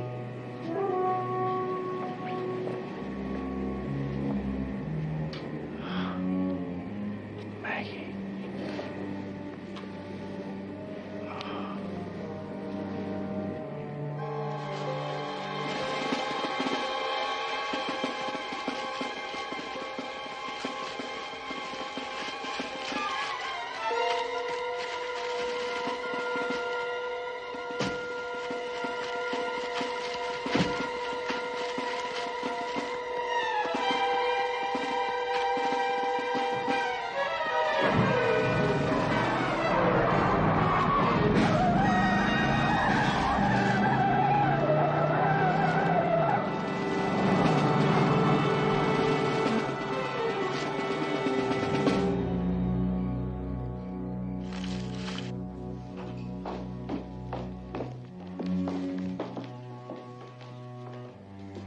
Who's in charge here? I am, sir. There was another waiter here. He's blonde, average build. Where is he?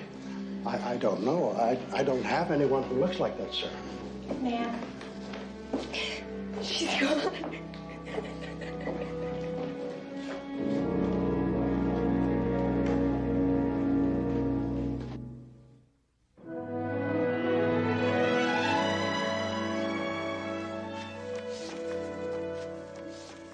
It ought to turn up something. There are copies posted all over town. I want him. Mm-hmm. I want to work on this case, Mike. Jacques, do you think you should get involved in this? I will do whatever is required of me. I hope so. Well, what have you learned about him? Nothing. Posing as a waiter, that's all. There's no question about it. That business of drawing you out onto the terrace was deliberate. I didn't get it at the time, but Maggie wasn't expecting me out there. She said, "I'm glad I caught you, Mac." She wouldn't have said that if she was expecting me. It's quite an operation. One man guides you into the target area, and the other man is waiting. Chances are they got away together. It's my fault. It's not true. I didn't take Raymond Poole seriously enough. Mac, you know as well as I do that in this business, one doesn't jump into bed and hide beneath the covers each time one's life is threatened. It's not your fault. I must be going now. Sally will be along in a minute. Why don't you have dinner with us? No, I'm having dinner with St. Clair. It's a difficult time for him, too. Jacques, it's none of my business, but we all carry our grief differently, but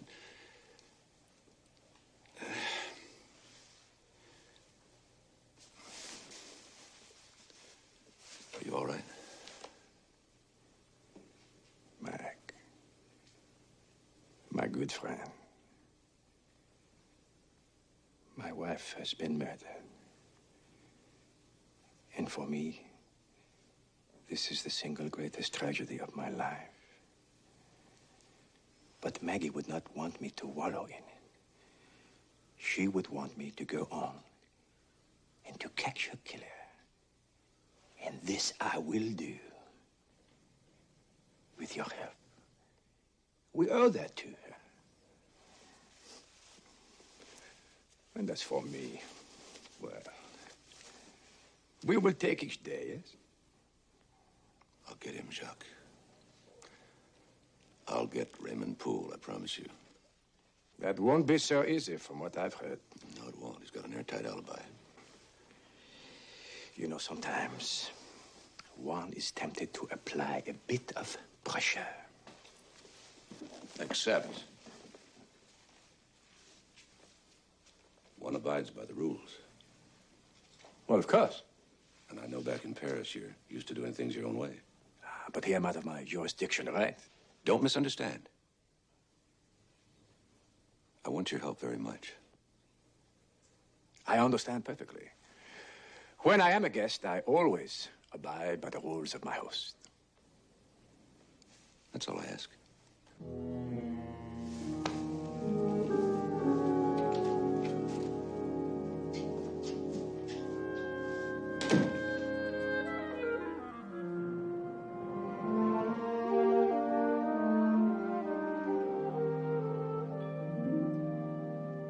You know, Mac, I can understand why you're worried about Jacques. I'm not worried. I'm just concerned. Well, I don't know why you let him work on the case anyway. Because he wants to. I know, but it was his wife that was killed. Aren't you afraid he's going to blow his cool? I'm more concerned how he reacts when this investigation is over, when he'll have nothing to concentrate on. Mrs. McMillan, are we going to move? After I just spent all that money for the new drapes? The game, it's your move. I thought it was your move. Let's see. Mildred. Check. I'll get it. I frankly don't know how he has the nerve to walk the streets anyway. Who? Raymond Poole. He's a killer. Not till we prove it. Hi, Jacques. Ah, salut. Hi, Sergeant. Come on in. Can I get you boys something to eat? Un café, s'il vous plaît. Ah, moi aussi, s'il vous plaît. How you feeling, Jacques? I said what? How you feeling? I'm fine, thank you. I wish you would stay with us for a while. No, no, I would only be in the way. You would not be in the way, would he, Mag? Well, he's a big boy. How's everything? I'm exhausted, sir. Incidentally, Raymond Poole has been an absolute Boy Scout since we're on to him. Mike, do you know a man named Morrison? Jake Morrison. Jake Morrison. Hey, wasn't he associated with Poole years ago? Yeah, they were partners. Correct. There was a power struggle and Morrison lost. Put it mildly. Whatever happened to Jake Morrison? Ask Jacques. He seems to be the current authority. Whatever happened to Jake Morrison? Well, thanks to your files, it seems Mr. Morrison has dropped out of sight. But perhaps if we can locate him, he just might relish the opportunity to settle an old score. That makes a lot of sense. Well, let's find out where he is and talk to him first thing in the morning. Bon. Je comprends, Commissioner. Charlie, you forever surprise me. Merci. Actually, the good inspector here has been helping me to brush up on my French. Sergeant, we can continue your lessons on the way back to headquarters. Headquarters? You must help me to locate the current address on Morrison. Now? But of course, if we are to get to Morrison in the morning, we must find out where he is tonight. N'est-ce pas? Oui. Au revoir, Commissioner. Madame, back to the pits. See you in the morning, Mac. Bonsoir, Sally. Where's your coffee? There is no time, Mildred. No time. Well, Miss McMillan, have some coffee. Oh, short people never get a break. Sit. Hello? McMillan, it's been over a week and I haven't seen any results. What kind of incompetent show are you running? Do you want me to put some private detectives on the case? I'm sorry you feel that way, Mr. Ambassador. We're looking for a killer, a very clever one. Takes time. Well, there ought to be some results by now. There will be. I'll make it happen soon, Commissioner, because the next telephone call I make will be to the governor. Not too friendly, I gather. We're up to the ambassador. Would be in Siberia by now. All right. Play. What is it again you said you could do with the horse? Mildred, that is your knight. Now, he can move any combination of 1, 2, or 2, 1 spaces. I thought that's what you said you do with the little soldiers here. Pawn. That is a pawn. Now, he can advance 1 or he can advance 2 the first time you move him. Except to take an opponent. Except to take an opponent. Then you move diagonally. Oh, yeah, then you move diagonally. I seem to hear an echo. Oh, well, it doesn't matter. I'm just going to move this little fella right here. You can't do that, Mildred. What did I do? Why? You can't move him sideways. I just told you. Commissioner. What are you asking him? You don't believe? I'm going to bed. Good night. How about a little two-handed poker? Oh, well, now you're talking.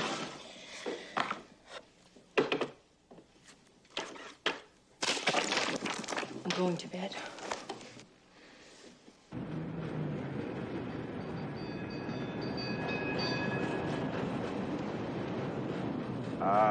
There it is, sir. Where's Jacques? He said he tried to meet us here. You're sure this is the address? Yes, sir. I wrote it down. 1210 Grove Street. Jake Morrison? Well, if it is Jake Morrison, sir, it's quite a come-down for a big-time racketeer. Or maybe it's a new and beautiful Jake Morrison, huh?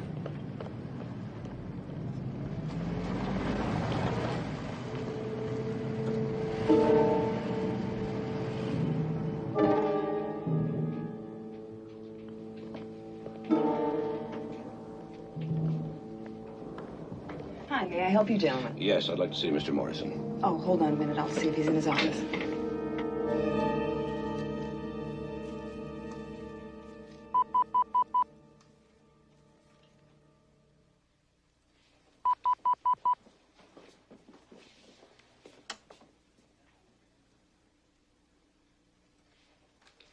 McMillan, what the hell does he want?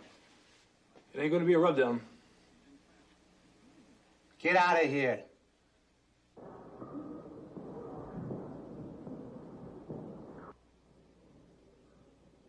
He doesn't seem to be in.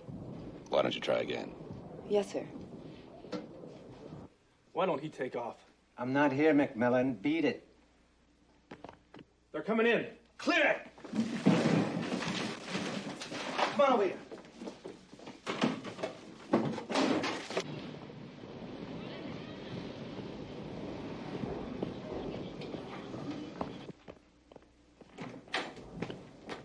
Where's Morrison? Can I help you, fellas? Where's Morrison? Jake, he must have left here about a half an hour ago. About a half a minute. Hey, where you going? Morrison ain't here.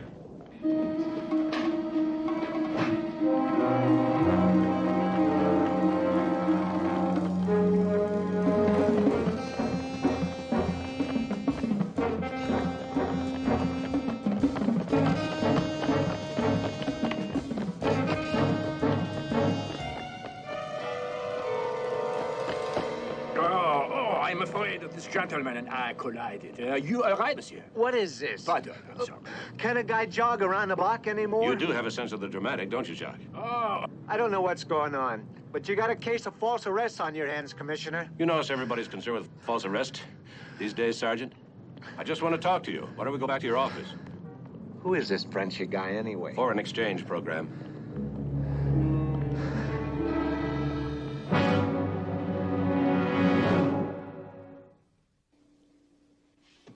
Hitman?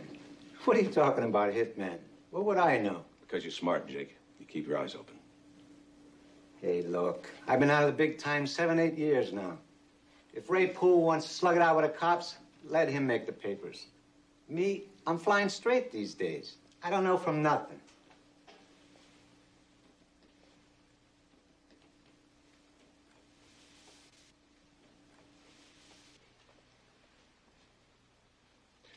What do you suppose this is, Charlie? Well, sir, if I didn't know that Mr. Morrison was flying straight these days, I'd say it was a betting ticket. Come on. That's a plant, and you guys planted it. Did you plant it, Charlie? No, sir. Jacques? Are the numbers in French? No. It is not mine. Must be yours, Jake. All I know is you hear things on the street. No one's holding you to anything. The word is that Poole brought in this guy from out of town. I think his name is Sable. What else? That's it. Jake, Ray Poole took you over the ropes a couple of years ago. How would you like a chance to get even? Look, I'm not saying I don't hate his guts. But Poole did me a favor, you know. My blood pressure's down 50 points from the old days. Well, the thing is, Jake, I really need you. Why me? I don't want to get involved. There's guys out there with meat hooks, you know. Perhaps Monsieur Morrison would care to explain the betting slip at headquarters, Mike? Oh, we don't want to pressure him, Jacques. Well, all I'm asking is that he keep his ears open and get me a light on Sable. All right, I'll keep in touch.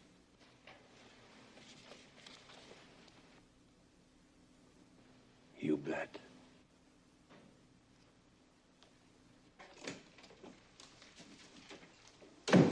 Here we go, sir.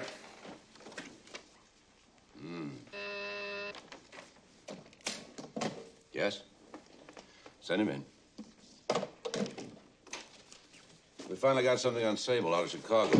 Full name, Thomas N.M.I. Sable, born in Cleveland, age 30. Record you wouldn't believe, in and out of everything with a wall around it. may I? Yeah. Quite a versatile killer. Knives, guns, explosives, even hit and run. Animal. Is there a photograph? Chicago's trying to dig one up, sir. It should be here no later than tomorrow. Yeah, well, there's nothing more we can do. You coming to dinner, aren't you? No. Huh? I'm going to do better than that.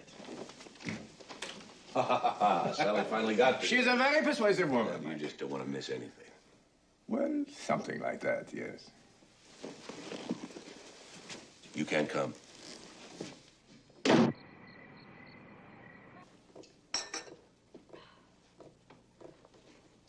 Mildred. I'm coming. Something like this takes time. Well, what's so complicated about ice cream? Oh, she's making something special. Where's your patience? Oh, yeah, something special. The last time I had something special she made, I was on bicarbonate for 2 weeks. I heard that. Okay, 1 week. Well, I don't know whether to serve this or have it bronzed. Wow. Incroyable. What is this goo? You know, Commissioner, I hate to say this, but sometimes you have the sophistication of a par kettle. Mildred, pay no attention to the commissioner. It looks superb. Well, we'll give it the famous taste test. Oh, Mildred, you have done it again. No wonder half the crowned heads of Europe worship at your feet. As I do at yours, talented lady. Now, you see, him I like. Whatever happened to good old ice cream? Mildred's being creative. Then let her vacuum something. This is English trifle, and it's delicious. I know what trifle is. I just didn't recognize it. Par kettle, I told you.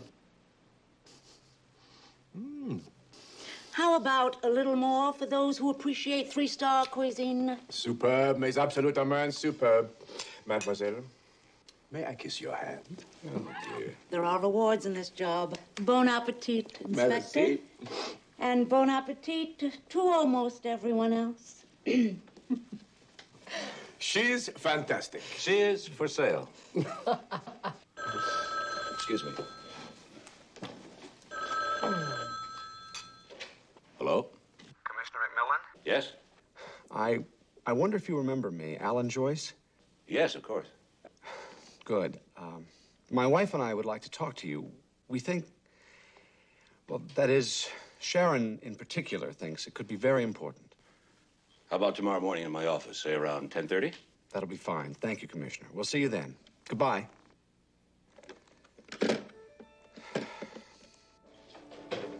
Who was that, Mac? Nobody. Departmental meeting. Huh. Well, I think I'll try some of this goo. I don't want to hurt your feelings. Too late.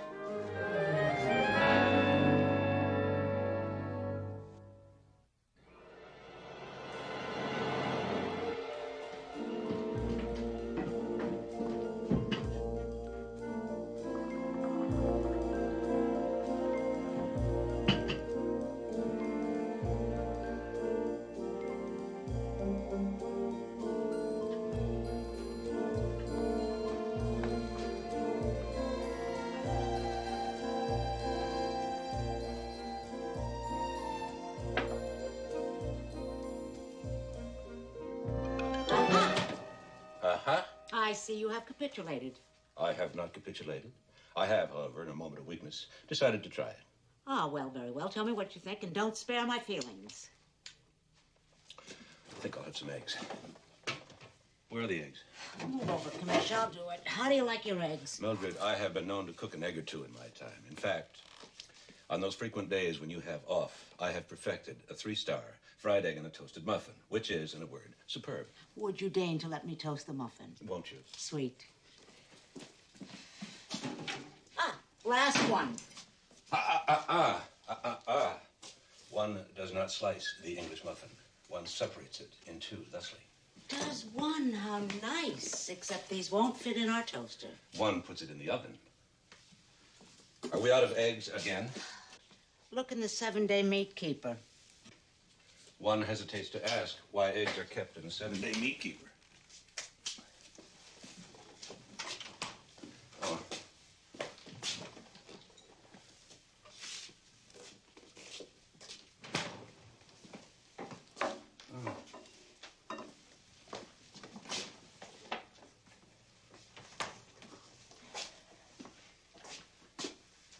Mildred. Now, let me guess. You are looking for the frying pan. Check. Under the sink. Why on earth is everything in this kitchen secreted in cupboards and drawers 12 inches from the floor? I'll tell you what. The next time you're out shopping for a housekeeper, get one that's 6'4", will you? And then everything will be nice and high, just the way you like it.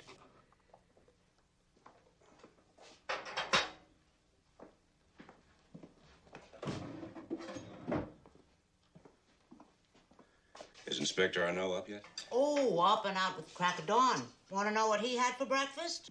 No. Omelette a la Mildred. You know, he's quite a guy. And I don't say that because he thinks I'm talented, witty, intelligent, and attractive, and appealingly diminutive. But it helps. Oh, it don't hurt.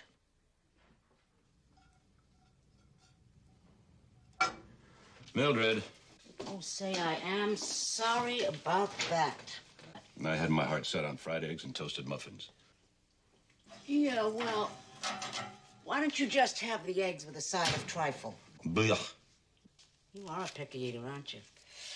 Listen, I think this must have fallen out of his luggage. I'll give it back to him. You don't suppose he left that behind for me to find, do you? Sort of a romantic symbol? I doubt it. Me too.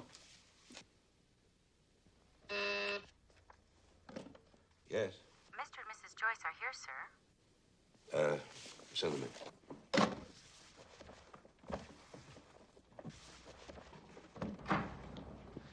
Morning. Good morning. I think you remember Sharon? Yes, nice to see you again. Commissioner? Nice to see you. Thank you. Please sit down. Thank you. Frankly, Commissioner, Sharon's the one who prompted this visit. But I guess you know the Sinclairs are a stubborn bunch. So I've heard. Alan takes most things a bit less seriously than I do, Commissioner. But I think these are well worth you looking into. They're extracts of stock purchases, Commissioner.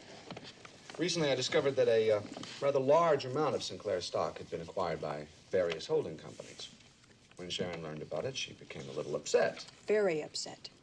Every one of those holding companies is owned by Raymond Poole. Poole? Why would he be interested in Sinclair stock?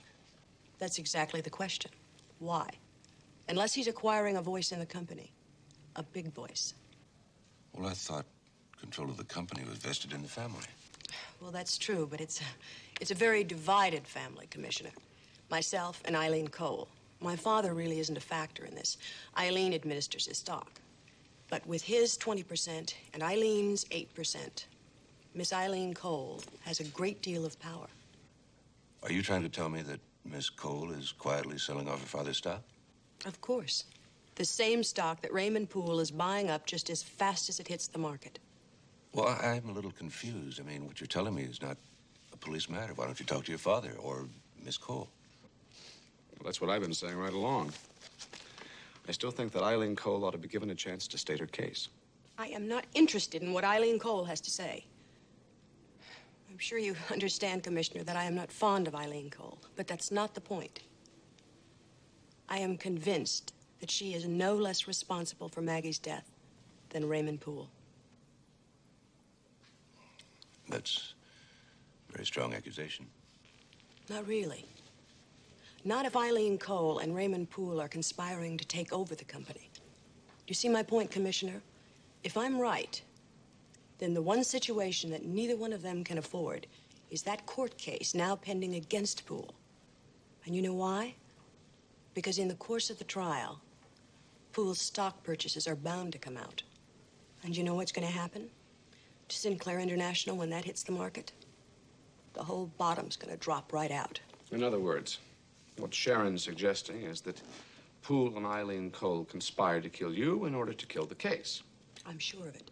It's nothing but a theory, Sharon. It's a bit unseemly, isn't it? Hanging out the family wash on the heels of Maggie's death? If my sister was killed because of a power-grabbing scheme of Eileen Cole, don't you think it ought to be hung out on the wash? Well, I don't like it. No, of course not. You don't like anything that disturbs your status quo.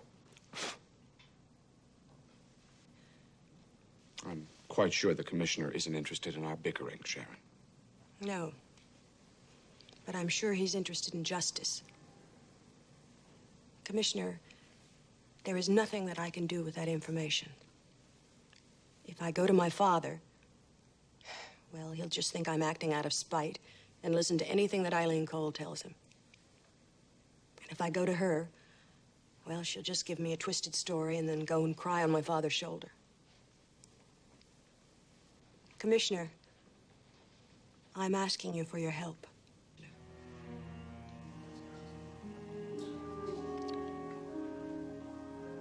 May I keep these? Of course. Thank you, Commissioner. Yes, indeed.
Let me see your license. Oh, it's you, sir. What's going on? Crazy driver.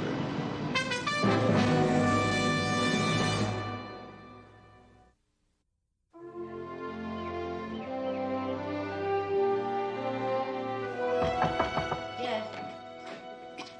Ambassador, Well, I'd like to talk to you.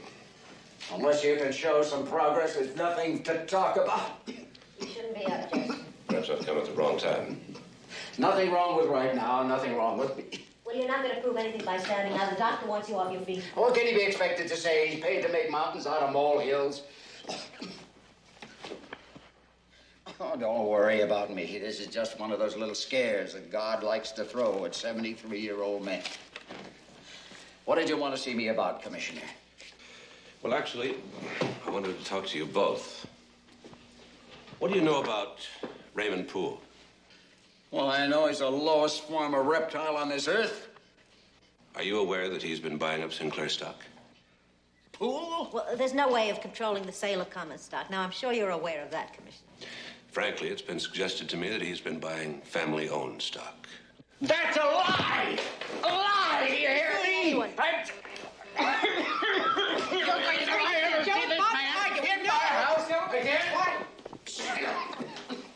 Sorry, I didn't know you were so ill when I called. He's been like that since Maggie. We don't know if it's going to get any better. Why don't we go into my office? It's just in the other wing.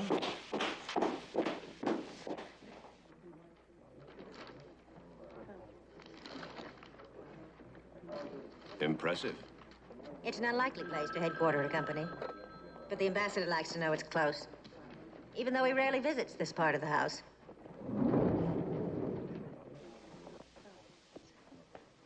You were right about Raymond Poole. He has acquired a good deal of Sinclair stock. Family-owned stock. That's straight enough. Mind telling me why? Simplest of reasons. Company needs cash. In order to raise it, I floated a certain amount of privately held stock.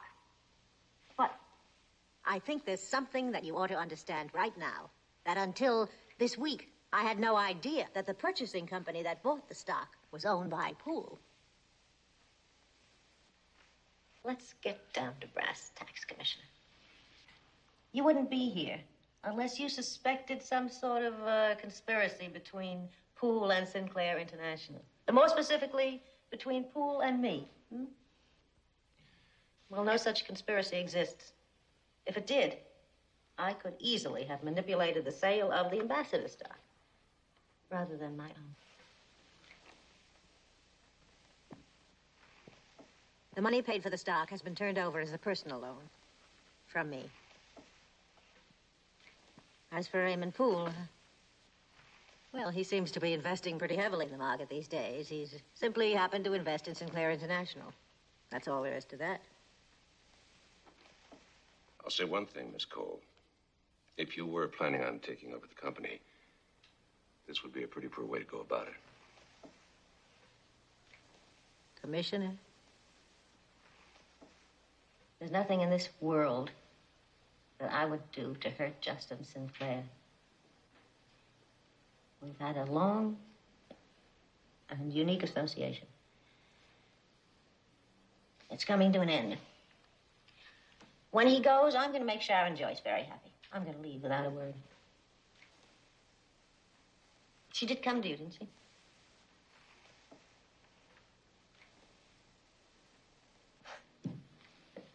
It's funny. Sharon has always thought of me as some sort of a power-mad interloper. I never wanted all of this.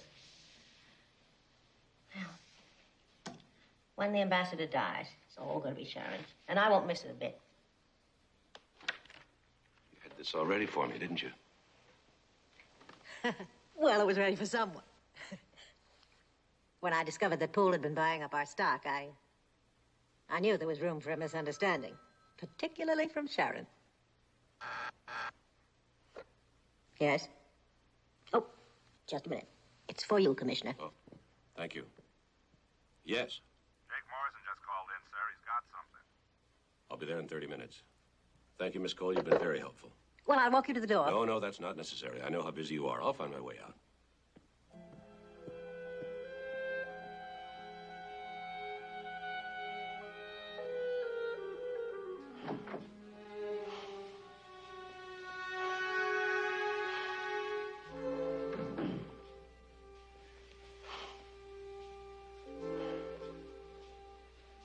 How are you feeling? Never mind me. Has McMillan gone? He just left. I think you're being a little hard on him, Justin. He's doing his job. Accusing us of being in cahoots with Raymond Poole? You call that doing his job? Oh, it's all been taken care of. He made an honest mistake.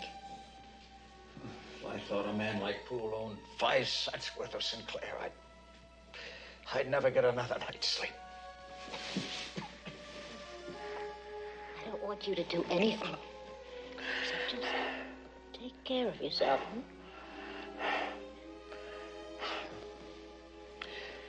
Oh, they haven't been all bad, have they? 15 years.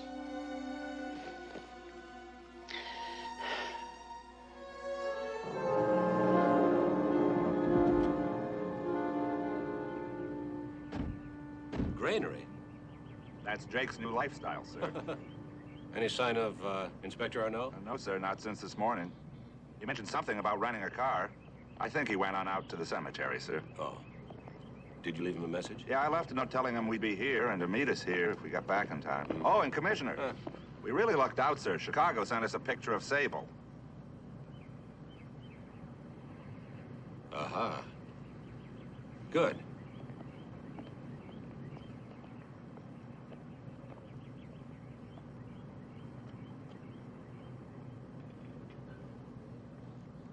Commissioner?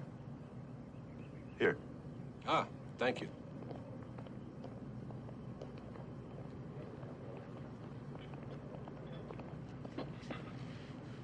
Try the number 3 plate. Terrific. Natural. Everything natural. A healthy body and a healthy mind. You know what I mean? You're a model of self-improvement, Jake. It's all part of the spiritual thing. Everything clean, wholesome. Too bad they didn't serve that back in reform school. I got a little something for you, but there's no guarantees that go with it. Yeah. 23 Castle Street, apartment 4J. That's all I got. That's all you got? That's all I got. We'll see you again, Jake. Do me a favor, huh? Don't make it too quick.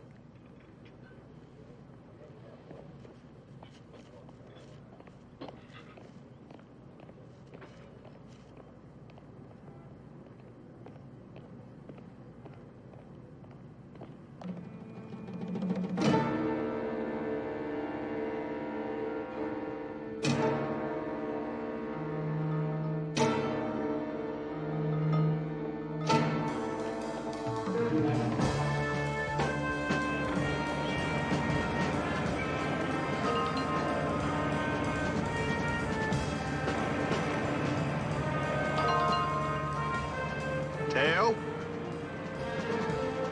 Let's find out.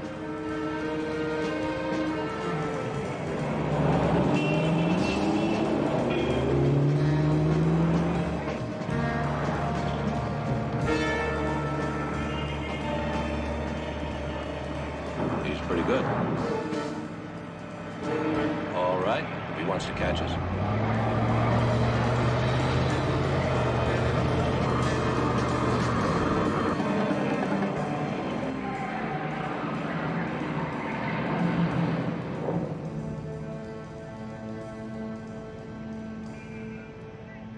Maybe he lost us.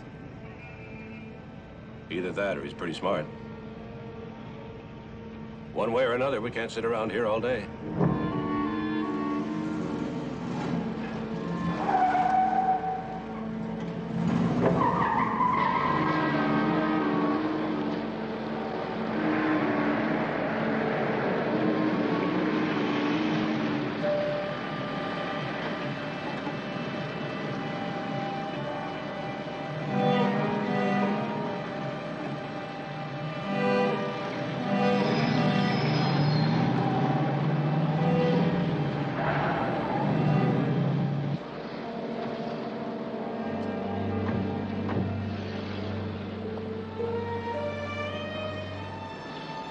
I'll be damned. Good afternoon, gentlemen. We have this continuing problem of affecting a rendezvous, do we not? What were you doing tailing us? My dear Mac, I am trying to explain that I have not been tailing you. I received the sergeant's note. I drove to the restaurant. I arrived just when you were leaving. I followed your tortured and paranoid path, and now I am here to join you. Okay? Now, this Morrison, you have some news? An address? It might be Sable's. Then what are we waiting for? Qu'est-ce que c'est? It's yours, isn't it?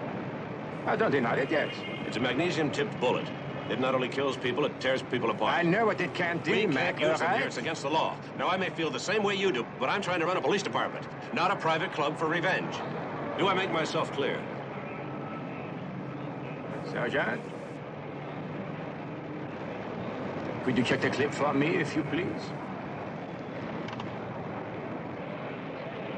They're not mag tips, sir. They're straight slugs. Mac. This one is a souvenir. I've had it for years. I'm sorry.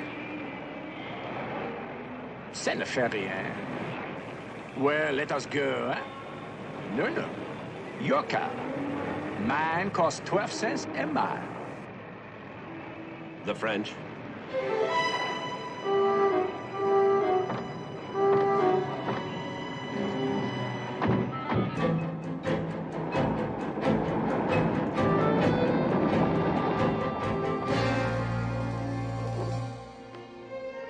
Charlie, cover the rear. We'll go in through the front.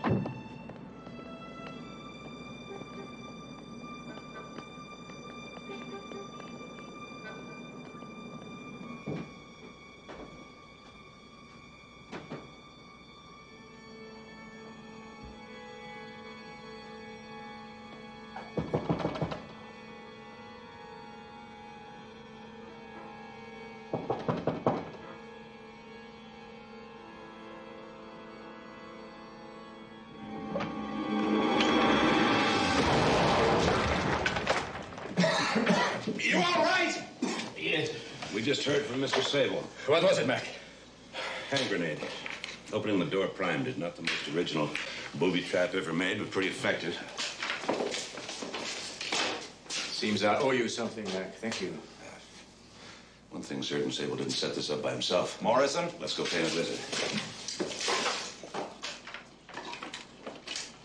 Me?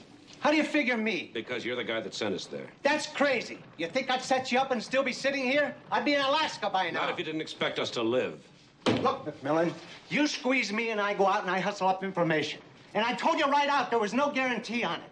How do you think I feel? I was taken too, you know. By whom? Don't worry, I'll take care of you. I'm not interested in your pride. I want to know who it is. I put the word out on the street. At first, nothing. And then this guy I know comes up with the address. And it cost me $100. A guy named Angie Green. Where's he live? On the other side of Golden Gate Park. All right. You go first this time. He floats around. Maybe he's not even there. Let's take a chance. A guy could get killed, you know.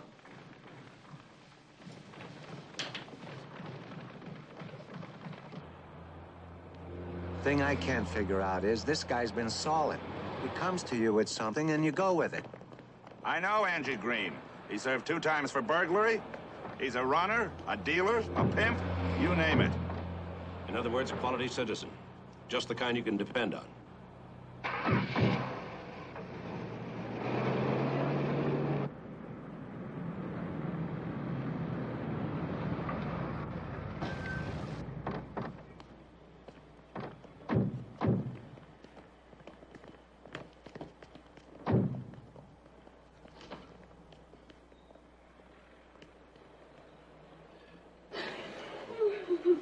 Excuse me, please. Angie Green? Yeah, that's him. Not very popular, was he? Who's she?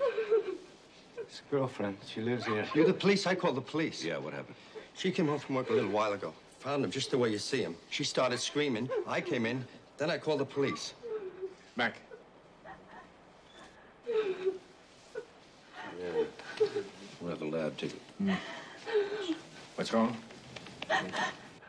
The waiter at the party, who was missing, remember? He was tied in with Sable right from the beginning. Right up to the end. Yeah. Let's take a look around.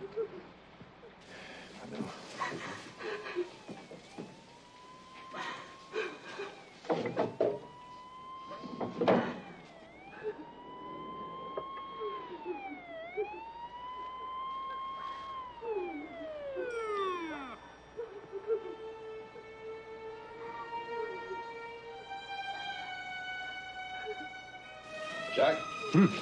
Find anything?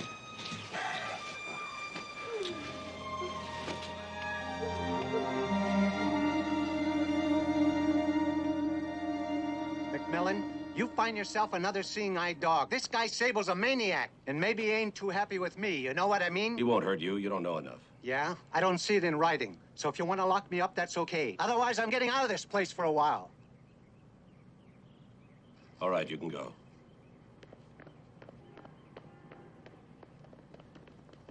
Two links to Sable, and they both turned out to be Angie Green. Now he's dead. Back where we started. Yeah. We have nothing.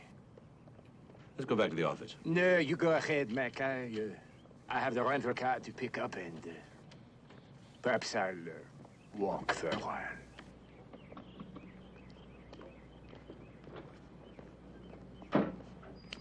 He just said it.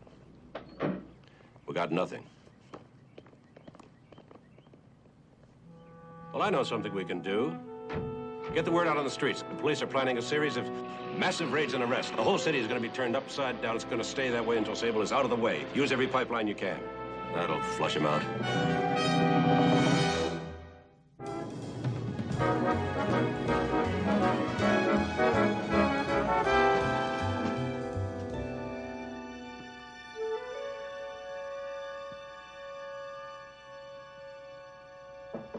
Yeah? Commissioner? I put the word out on the street, sir. Within an hour, any punk willing to sell a rumor for $10 will be spreading the word that Sable is a very hot ticket. Good. Maybe we'll get lucky for a change. Yeah, maybe. Anything from the lab on Angie Green? Well, we don't have a detailed analysis yet, but the preliminary report isn't terrific either. Whoever killed Angie Green knew exactly what he was doing. Like Sable, for instance? Yes, sir. Well, it's not Sable. Why not? It doesn't make any sense. Why would he kill Angie? Sable killed Green because he knew that Green was going to nail him to save his own skin. Mob will kill him if he did that. Commissioner, Sable wasn't brought to San Francisco for a sightseeing tour. When I told you there was a contract out on you, I had that information from a very reliable source. I don't doubt that. Well, then you've got to believe that it was Raymond Poole who hired Sable and that this whole thing is Poole's game. Are you trying to tell me this is a pool game? Oh, sir. I'd never say a thing like that. If it is, he's not the only player, and that's your cue. Speaking of players, sir, have you heard from Jacques? No, not since we left Angie Green's. I hated to see him go off all depressed like that. Oh, he's not depressed. Well, he wasn't exactly doing a tap dance, sir. When Jacques depressed, he's all over the place, looking for clues, searching through files, anything that'll give him a lead. Do you think he knows something and he isn't telling us? Possible. Well, I know he's our friend, sir, but I'm going to put a tail on him. No. He's too good. Well, what are we supposed to do? Wait around here until he makes a move? You can wait around here. Where are you going? Home? I'll wait around there.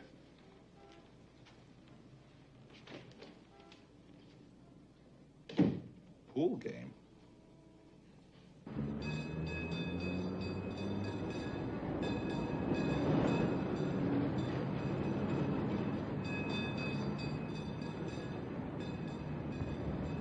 Thank you. Your Paris-France party is on the line. Merci, operator. Alors, Gervais. Inspector, is that you? Listen to me, Gervais. This is very important. Do you know the jeweler Chantier and Company in La Place Vendôme? Reputation, sir. My salary provides little reason to visit the establishment. It is absolutely vital that you contact Monsieur Chantier himself. Have him check his records and find out who purchased the platinum lighter. Leaf Design. Numbers D as in the V, 27. 27. Do you have that? Yes, sir. I'll check it out first thing in the morning. Now, Gervais. It must be done now. Sir, it's 2 a.m. in Paris. What can be done at this hour? I don't know, but there's only one way to find out.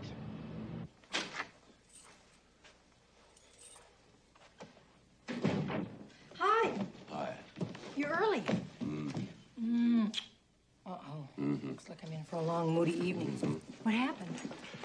We were close to something. Really close. Now I'm back to square one. Well, shoot. Where's Jacques? Well, he ought to be along in a minute. You know, you were right. He is amazing. I can't believe the way he's taking everything so well. I don't know. He's too quiet. He defers to my authority. He's always there. He's not like him.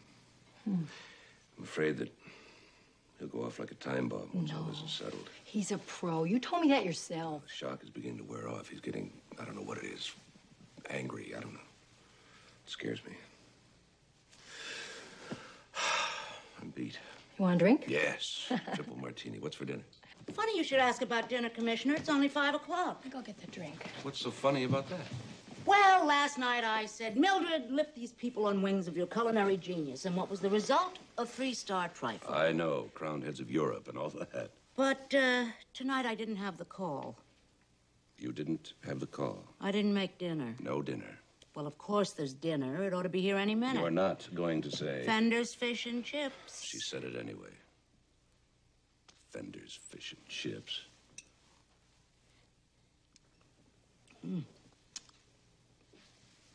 Cheers.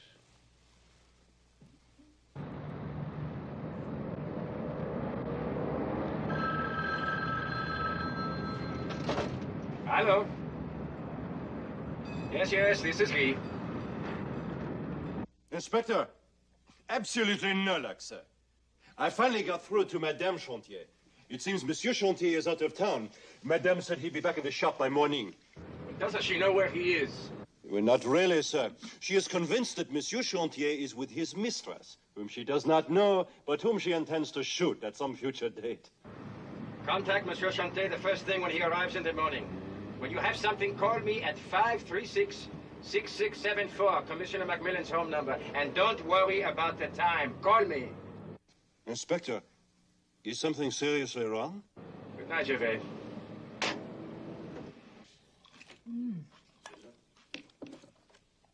Is it that bad? It's not that good. You should have stuck with a salad like me. What'd you expect for $5? For $5, even ptomaine would be chewable. Okay, I'll get something to wash it down. I'll get. Hello? Who is this? It's for you. Who is it? Mac and Sable. Sable. Yes? Ah, my name's Sable. You want to make a deal, McMillan? When? Why not now? Right, Pier 31. Got it. What did he say? Wants to meet me, make a deal. Well, you're not thinking of doing it. Mac, it's crazy to think about that. Sable is the killer. It's just about dark outside. He's setting up a trap. Oh, he knows I'm not stupid enough to walk into a trap. A man like Sable exists in the darkness, yet he telephones me for a meeting in the daylight. Why? Because he's thinking that you'll be thinking the way you're thinking. That's why he's going to catch you off your guard. No, the pressure's too strong. So much so he's willing to expose himself to make a deal. You're not going to go there alone. No, call in right. Have him meet me at Pier 31. Aren't you forgetting something? What? Your black mask and silver bullets. Well, I thought I'd leave him at home since my horse is in the shop. Come on, I'm serious, Mac. Why would you go alone when you've got the whole San Francisco police force to help you? He'll come on too strong. We'll scare him off.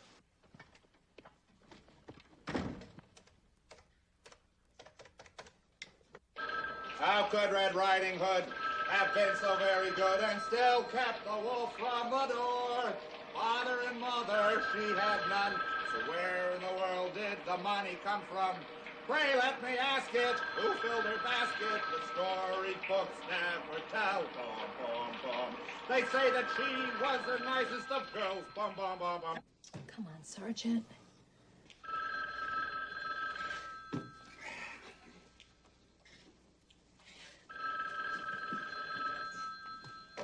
Hello?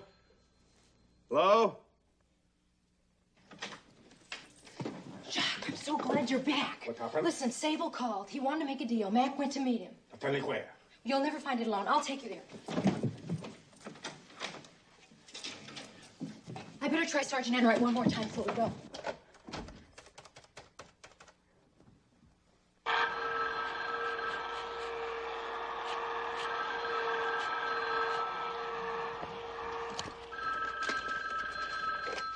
Hello. What? Yeah, I got it. I'll be right there, Mrs. McMillan.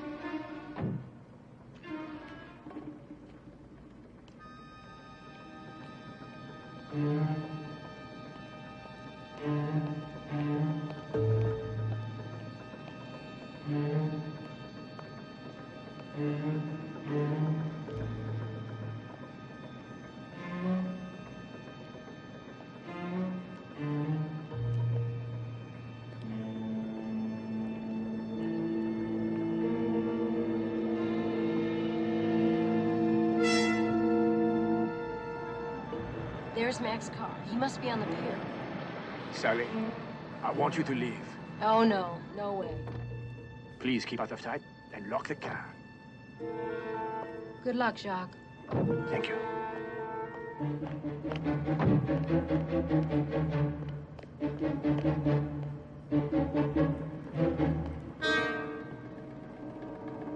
Hey, Mac!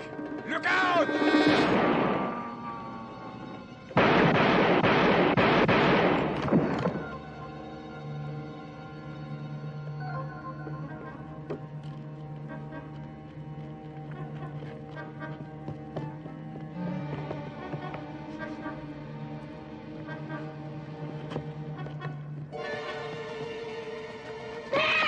Get back in the car, Sally! Call an ambulance!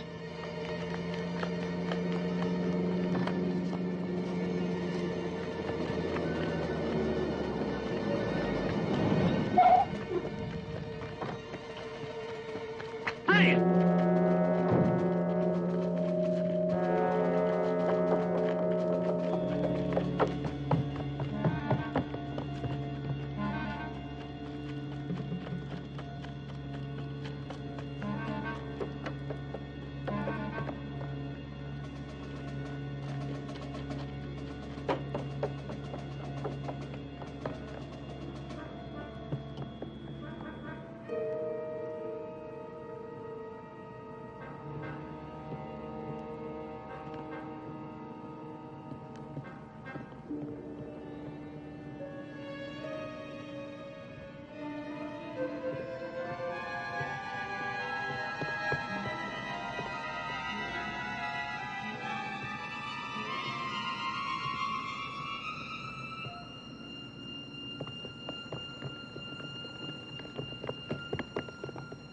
Drop it!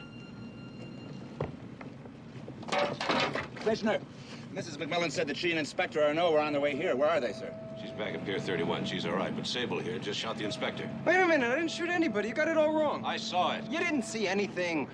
I'm telling you, I waited in my car outside the pier till maybe 5 minutes ago, just in case you had an army crawling around the place. Finally, I go onto the barge by that big crane. First thing I hear, somebody's blasting away. What do you expect me to do? I go back to my car. Next thing I know, you're on my back. Commissioner, this gun hasn't been fired. Sure. That's what I'm trying to tell you. I didn't hit anybody back there. I'm telling you, I didn't hit Angie Green either. I didn't hit Sinclair's daughter. Somebody is running around this town with a hot gun. They're throwing it on my head. I suppose you didn't know anything about a contract on me. Oh, yeah, sure, I knew about that. Poole brought me in on it, but not as a hit. I was just supposed to make you a little nervous. Okay, you did your job. You made me nervous. Now, why this setup? Huh. Because the man wanted another push. And when the man wants another push, you do what the man wants. You know what I mean, Commissioner? You know what I mean. Cuff him.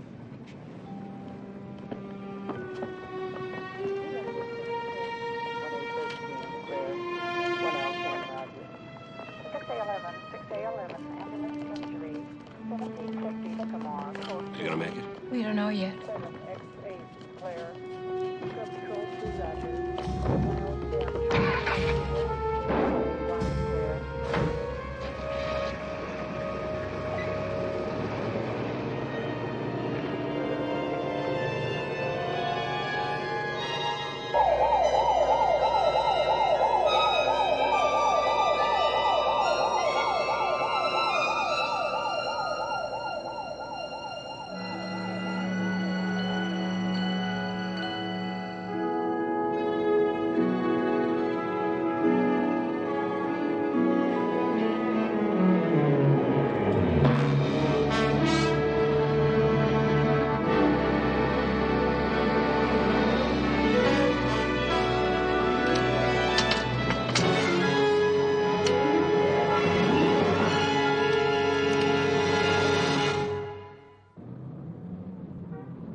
Intensive care. Just a moment. It's for you, Commissioner. Me? Same woman. Oh, it's Mildred. Why don't you take it?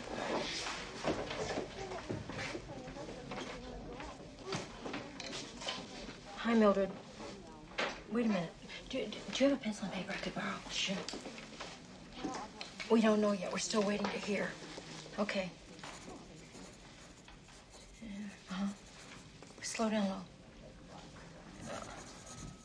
Lighter? Do you leave a number? Okay, I'll call you if anything happens, okay. That was Mildred. She just got a call from Paris. Somebody named Andre Gervais. That's Jacques' assistant. I've met him. How would he know Jacques was hurt? Well, he didn't, not until Mildred told him. Now, the way Mildred explains it, Gervais was returning Jacques' call. Jacques had asked him to check on something, a lighter. He said it was very important. A lighter?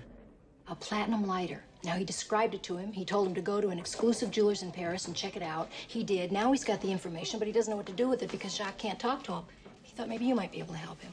I have no idea. Whatever it is, it has to do with Maggie's murder. Well, I think Jacques has stumbled onto something. Maybe it has to do with... Did Gervais leave a number? Yeah, Elise 9333. Nurse, may I make a phone call, please? Yes, of course. Operator, yes, I'd like to make a call to Paris, please. Elise 9333. Person to Mr. Andre Gervais. Yes, this is a police emergency. This is Commissioner McMillan calling. I'd like the call charged to my office, extension 4321. Remember this a minute. Nurse, may I see Inspector Arnaud's personal effects, please?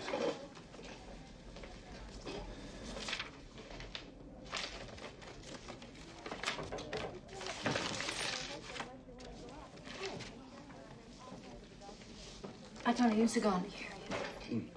Andre! McMillan! Fine, thank you. How are you? Platinum lighter. Leaf design. Yes, that's the lighter. Apparently, the inspector found it in someone's apartment. The apartment of someone who was killed.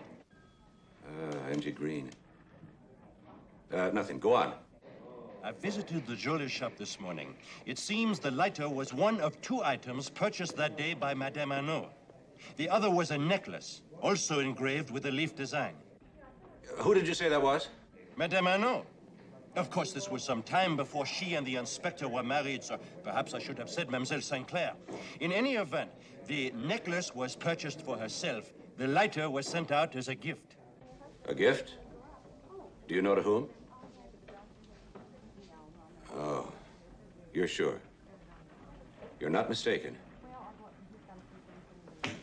Well, all right, thank you. What? Yes, I'll let you know. Yes, thank you, Andre. Goodbye. He's not mistaken about whose name.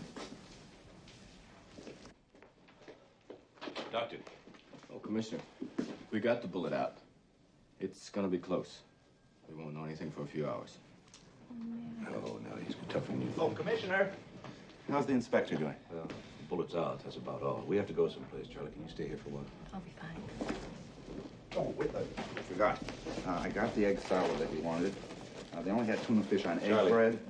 There's a submarine in there for me. Enright. I couldn't get any pickles. Make sure no one touches the submarine, Sergeant. Where are we going?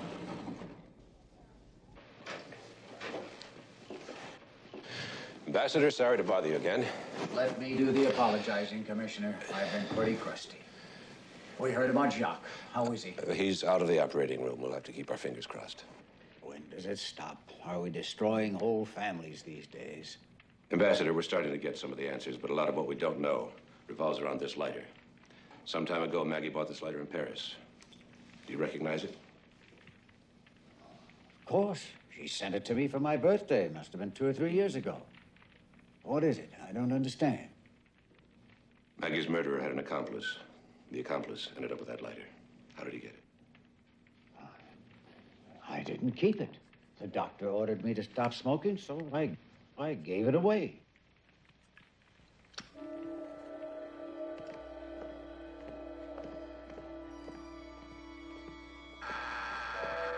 Come on in. It's not locked.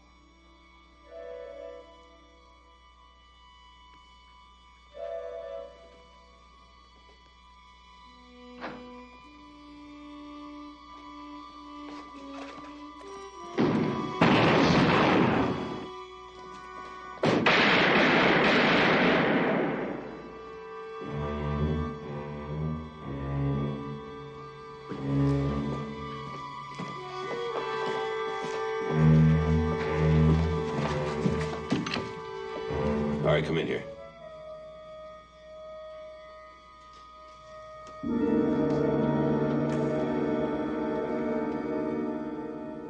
Why did you do it? What could you possibly hope to gain? It wasn't what I had to gain. It's what I stood to lose. My wife was going to leave me. She said I was a loser. I wanted to prove to her she was wrong. You see, with Maggie gone, my wife would have inherited everything. And then, you see, I would have told her I'd kill Maggie. To show her I wasn't weak. And that I'd done it for her.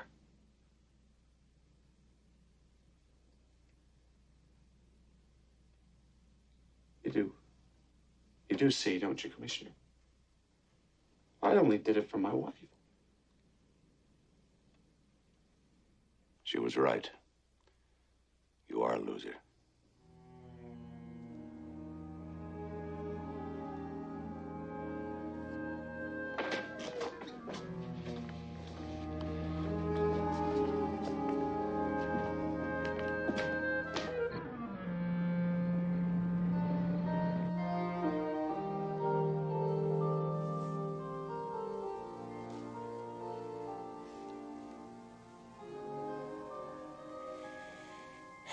Do you know what time it is, Mac?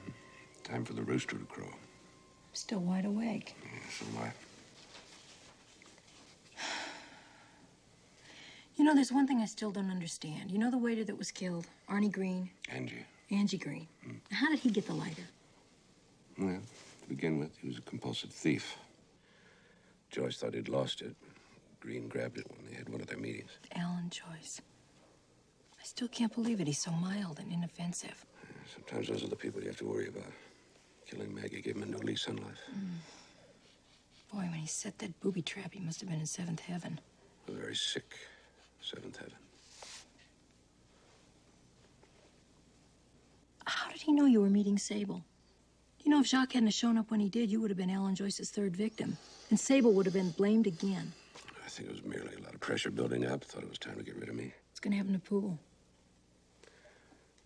For one thing, he's got an indictment in the works, plus a new star witness to testify. Sable. Yes. Yes, the hospital. We'll be right there.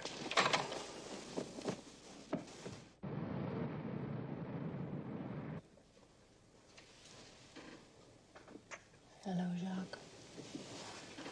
Oh, Sally.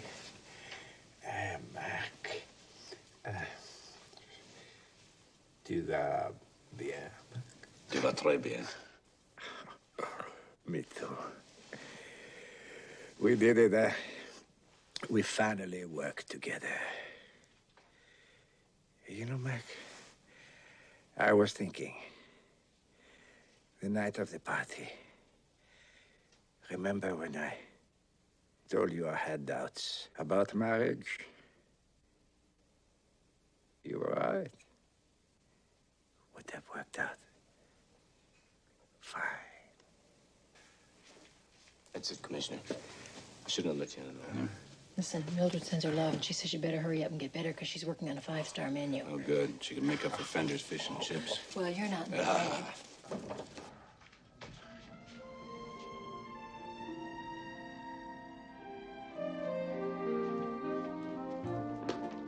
Well, it's still early.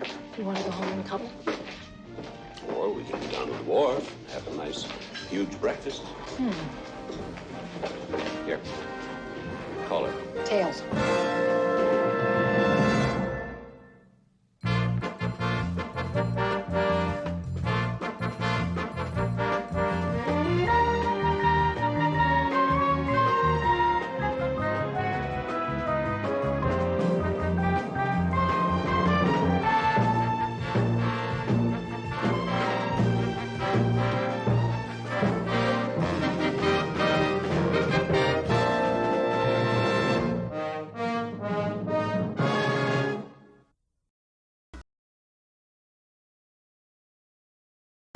Một video 1 ngày 5 tháng 7 2024 bên Chilling Let's Go của anh. Anh sẽ bay tiếp cho các em xem nhé. Ok, phải để tự lại.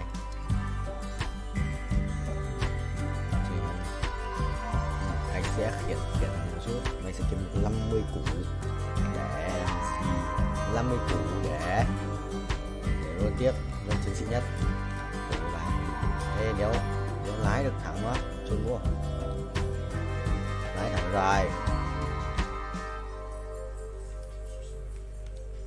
Chi xong rồi phải không? Máy hù tỏ. Đùa, mày đùa. Thôi, thầy kệ cho mày tự đi. Truyền thuyết tăng trưởng mày.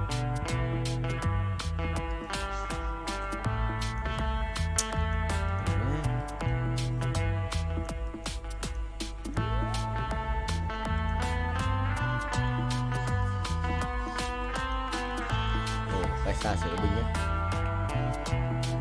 Ok, thật ra được 3,47 chỉ không? Cộng 3,17 nhân trừ 20%. Tầm chơi được 20%. Đây là nạp chút năng lượng trôi qua bả bản thân. Đây chỉ lên 127 triệu đồng nào. 127 triệu vét à?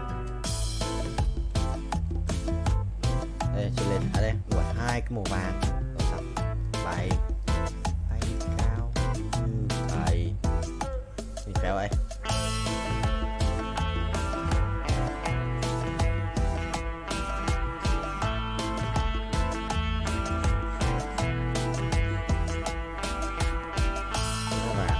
Sao?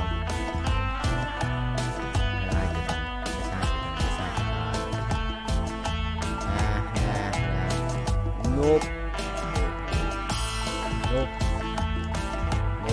Trời giảm đất. Tiếp thằng này quỷ à? Ác quỷ đô ba. Đùa tao. Đùa này. Nó là quỷ làm rồi. Dọc rồi.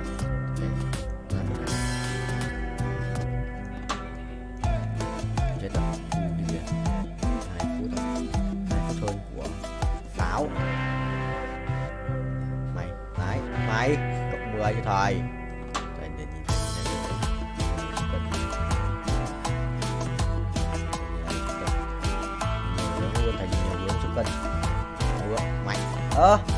Đùa tao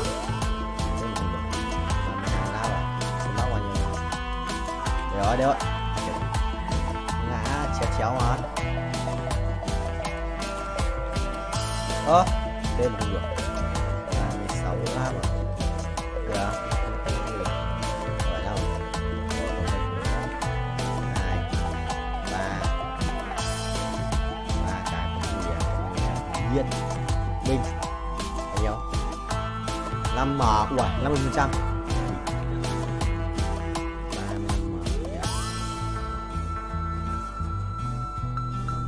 Chịu thua em rồi. Mọi ngày giữa đêm tối. Chuẩn không? Ui, ra với bia này, độc dược à? Thôi cút. Không quan trọng. Vụ nổ lớn. Bình. Sẽ sẵn bài tử thần mà. Để hiểu sẽ sẵn bài. Chưa chạm đất, trải thải cái đường đâu mà chạm chứ. Là thế rồi. Đang xuống rồi, đang vòng xuống rồi, đang vòng xuống. Đang số thử binh sinh linh không? 3 2 1. Perfect một lần này. Đấy thuộc kiếm 15 lần perfect không? 100 lần perfect thì ăn 6 triệu. Ơ. Nhờ 7 triệu. Mình cần 50 thôi, đã được 5 củ rồi. 7 củ là bình thường. Chuẩn rồi, chuẩn. Đấy á, đón thêm một nhịp. Đón thêm một nhịp là mình ngon.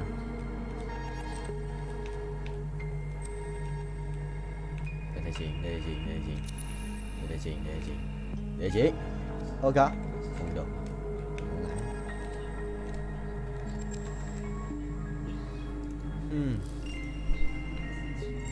Mất kiếm mà. Cổ không mất áo luôn. Mất áo luôn à? Nếu còn gì? Phải lấy găng tay. Đây để thay. Rồi 1 2 lần. Thế là 30% à? Xem bao nhiêu nhá. 30% bình. Cũng gần 5 củ ấy. 40 củ à? 2 lần được 10 củ rồi. Thì ảo điếc. Let's go.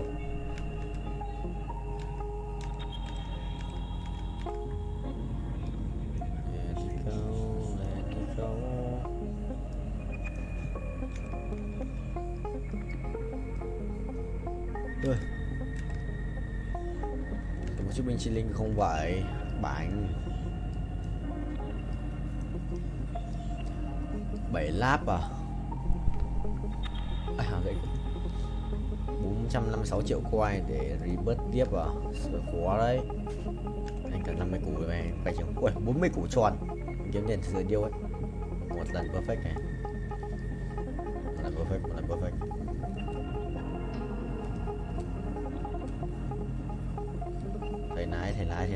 Thầy lái. Mình thắng. Nghe cái trường. Mình thắng. Mày 10% nữa. Mày ngã.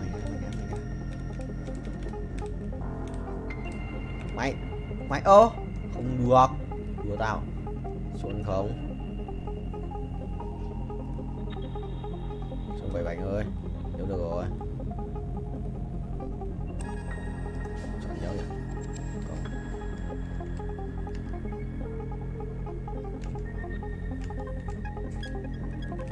Không được rồi. Đây lại lệch trên này. 10 đây.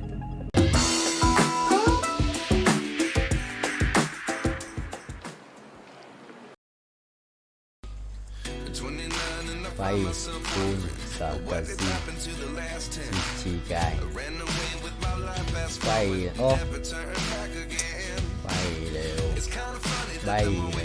bay không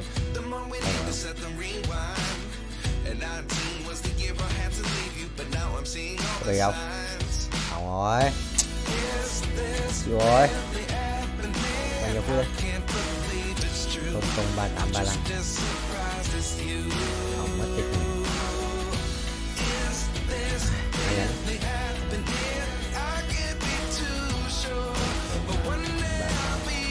Yes, núp quay không biết không hiểu núp vậy con tàu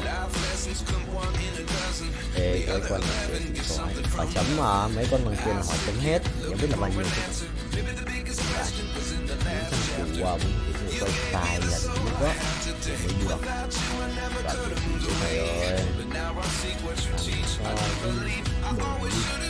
đi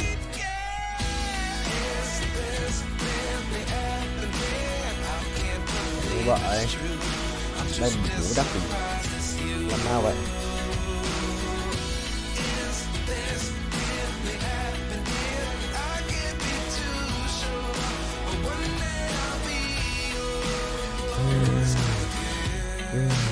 Chôn tao, mày chôn tao.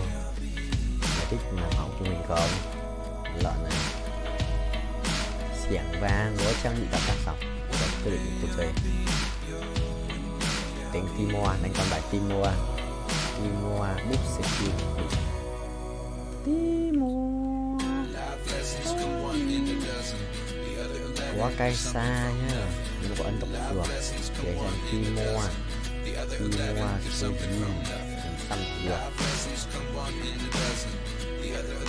Xăm được. Ai à, ngon.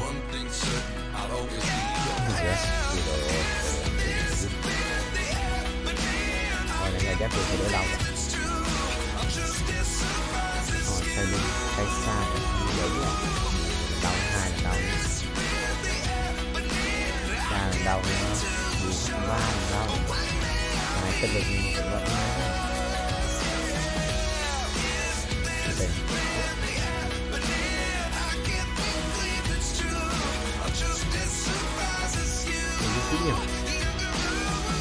Chuẩn chỉ cái thai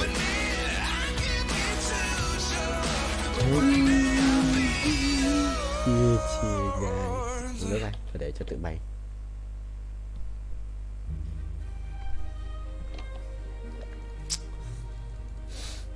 Tao muối nhỉ? What the hell? Chuẩn ra. Cụ thể. Có lẽ nào anh vội quên đi và có lẽ nào 500 củ ấy. 614 củ à? Thế mình kiếm 100 củ nữa sự là có nổi không? Ôi à, không rồi. Anh đã ấn vội rồi. Có lẽ 62 triệu này. 62 triệu rồi. Cũng một lần quay được gần 100 củ ấy. 100 củ không? Mình quay được 400 lap mà được. 400 lap về được 100 củ.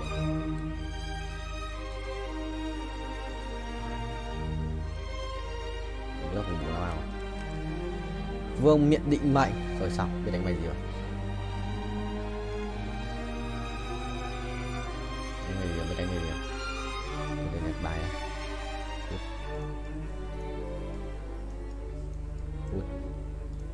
Có lẽ nào em vội quên đi và có lẽ nào quên đi có lẽ nào anh trong tâm trí em. Ôi gà cho cái này à? Mà bây giờ xong đi vua tối ưu Aria bán này mèo mèo mèo mèo mèo mèo mèo mèo mèo mèo mèo mèo mèo mèo mèo mèo mèo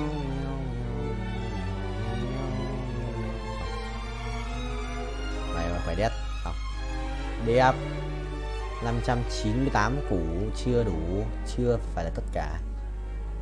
Mấy thằng này ra quát lipet ở cái map 2 này xử có đéo gì trốn. Cái pet này yếu như lợn.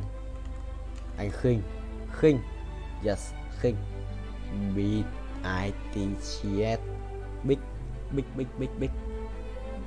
ai à Torres xì đây là sao Torres xì ra Torres rồi xì guys cút xì ra Torres à được ok đằng nào cũng phải lắp cái danh Gasol big IC Basikia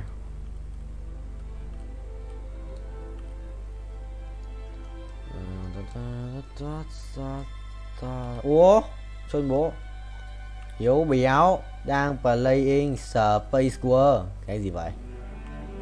Ui ôi nháy phát 2 lần chuẩn được không vậy chóm chuẩn đét cho thôi chuẩn và đét như phi công vậy. Ok bay tiếp bay cao thu rồi sao nhỉ? Thu rồi sao ấy? Thôi Thằng Zena bắn đau lắm, Zena 2 đồ rồi. Chịu. Zena Sojin mấy cả cuồng đao đấy hiểu. Vội vậy chồng. 6.8 à. Vậy này. Sao thế nhỉ? Sao thế ít nhỉ? Nổ boom.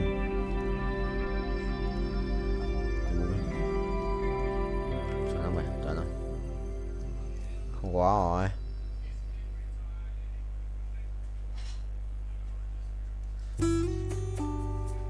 Rồi, cút.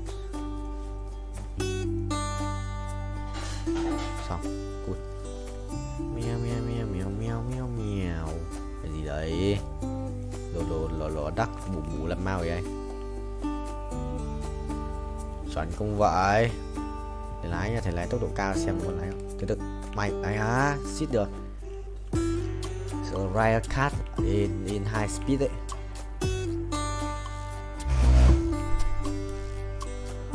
Chuẩn không? Ấy á, không được. Sửa tốc độ cao. Tốc độ cao đét mà. Rồi một lần, hai lần thứ hai. 300 lap à, 400 lap. Chuẩn không thầy? Chuẩn không? Chuẩn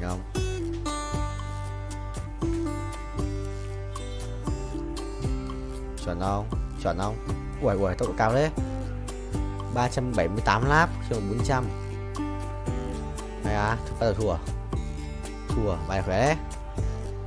2299 á. Mày đấu sĩ á. Mình lắp vào mày đừng méo ăn uống đầy đủ nhỉ. Thằng này được ăn uống đầy đủ. 2299 là phải không? Không. Tự độc chuyển hóa bàn đấu.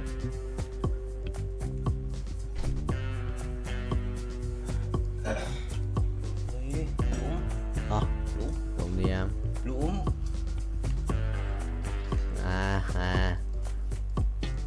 Ô. Phải chấm.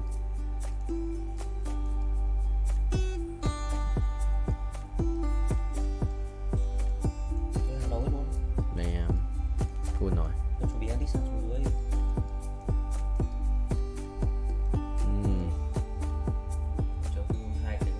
Không biết. Ok thầy ơi. Mày sẽ ride a cat. Lâu rồi. 15 phút. Well played bro. Mày lái luôn đấy, lái. Bình vua lái racing boy.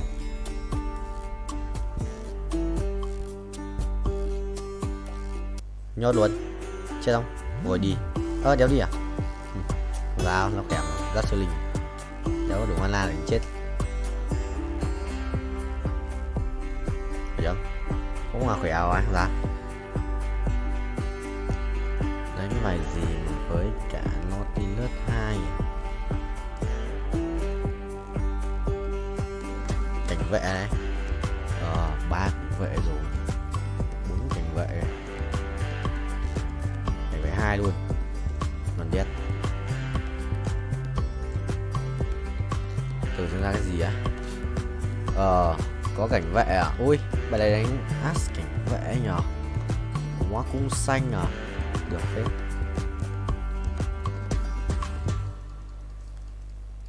As cảnh vệ. Nó đi lướt này. As cảnh vệ rồi. Đánh chung bài 4 tranh. Cảnh vệ As cảnh vệ thì sẽ là phần đâu rồi? What the hell? Catlin không? Đây. Đây. Thôi cái này sao mình nhớ mà. Kệ đi. Cứ cho cảnh vệ vào đã.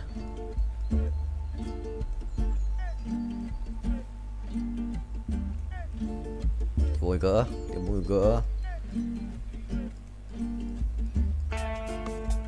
Rồi, vừa đủ. Vừa đẹp. Cung xanh này. Vô cực rồi.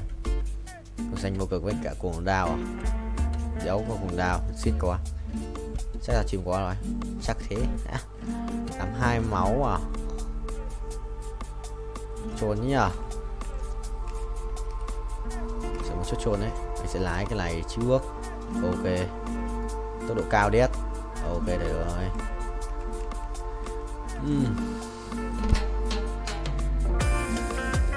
Cảnh vậy à. Con nhà đánh sứ danh hóa này nó đấy át à. Chưa ai cái quả át à, cái đánh lắc này cũng không phải thôi, không ai át thì lụ.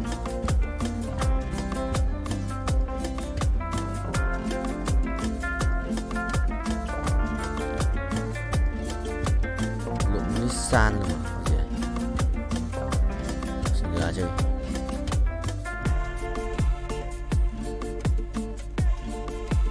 Lắp tổ xin ra tạm đi.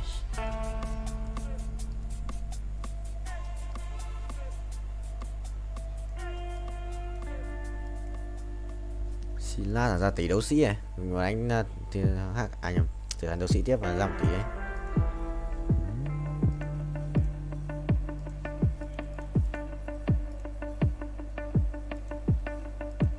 Tỷ đấu sĩ ạ, quỷ đéo chịu được, mà anh đã stop rồi, có thể không? Anh nhầm tí nó xóa, ha ha, tí thầy nhót. Thầy nhót này mà bình tĩnh tự tin và tự tin bịch bởi bài cái nổ mồm luôn mà sự là khỏe đấy, nhưng mà thầy xoay bài ấy, mình chia sẻ có Saza có Rakan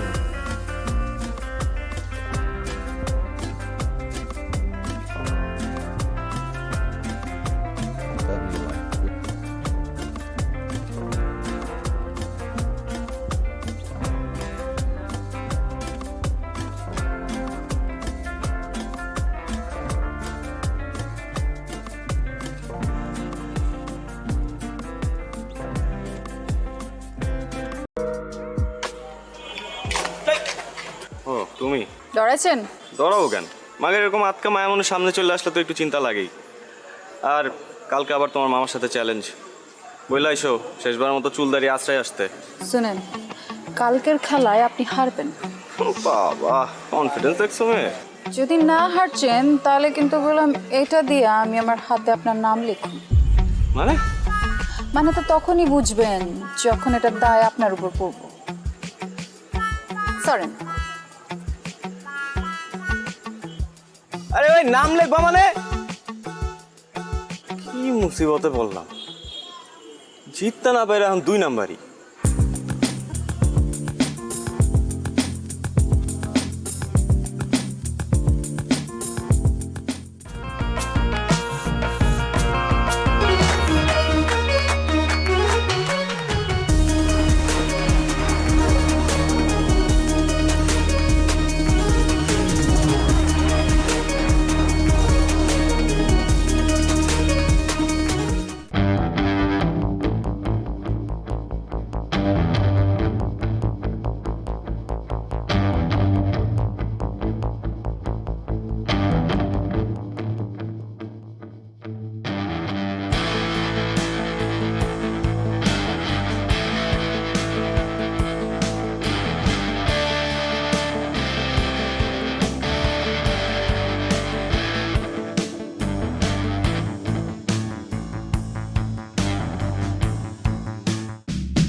কি করছিস?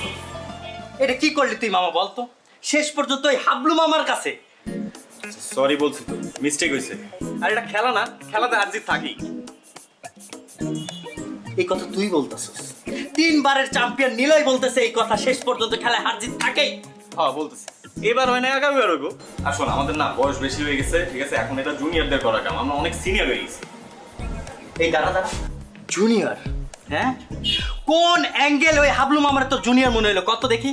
এই কথা শোনার পরে ওই হাবলু মামা sunflower তেল মাইরা ঠিক ঠিক করে হাসবো। তুই এমন একটা কাজ করছিস মামা, এলাকায় মুখ দেখানোর মতো অবস্থা থাকলো না। টাকা দিতেছি, একটা কাজ কর, বোরকা কিন না পিন্দা ঘুরতে থাক, ঠিক আছে? এলাকায় মুখ দেখাই তুই না। দাঁড়া, আমার মনে হইতেছে কেউ তোর তাবিজ করছে। তুই কখনো তো এই কথা বলার ছেলে না, কি হয়েছে কত? কোনো তাবিজ টাবিজ কিছু না। আর শোন, আনোয়ারের রহিম বাবুর ছেড়ে আনতে পাঠাইছিলাম, কই হয়? ভাই আসসালামু আলাইকুম ভাই। ওয়ালাইকুম আসসালাম। আনোয়ার কই? ভাই পাড়ায় কই জানি গেল গা ভাই? কামটা কি হলো ভাই? কালকে গেমটা এটা গেলেন? আবার হইছে, কাজের কথা আসি। লাইলির পার্টিতে কাচ্চি করে দিব না ভাই, পারুম না, মাফ করে দেন ভাই। আপনার লেগে আমার জানা আছে, রুমাইয়ের লেগে আমি ভাই কাচ্চি বাচ্চি রাখতে পারবো না ভাই। কি কই? রহিম ভাই মাথা ঠান্ডা, মাথা ঠান্ডা। তোমাদের ছাড়া হইব না তো বিষয়টা। এমন কাচ্চি খাওয়াই ফিরবো মনে করো 7 দিন যাতে কেউ বাথরুম থেকে বাইর না হইতে পারে। বুঝছো না বিষয়টা? পারো না? যাও এবার রেডি করে গিয়া যাও তাড়াতাড়ি।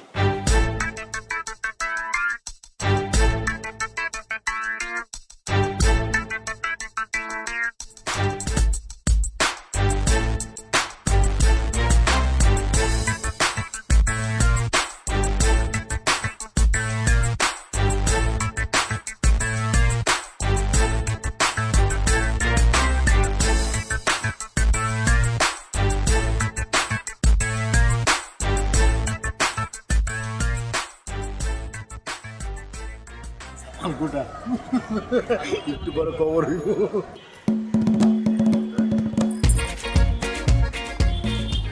তোমরা আমগুলোকে বইতা।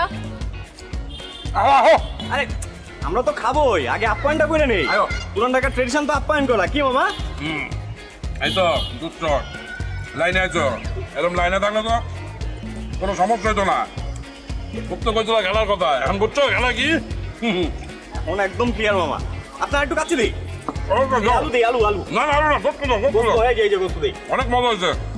এই লাইলি দাও, লাইলি দাও। আলু আলু ল লাইলি ল। তুমি লইবানি? খাইতাম, মজা তো। তুমি একটু খাও। সব মিলে আমগুলোকে খাইতাম। আরে খাবো তো, খাবার তো আছে। আমগুলোকে খাও। আরে মামা খান তো। আছে, কিছু লাগলে বললেন কিন্তু। মজা হয়েছে। আসলে না, তুলা গোস্ত ল।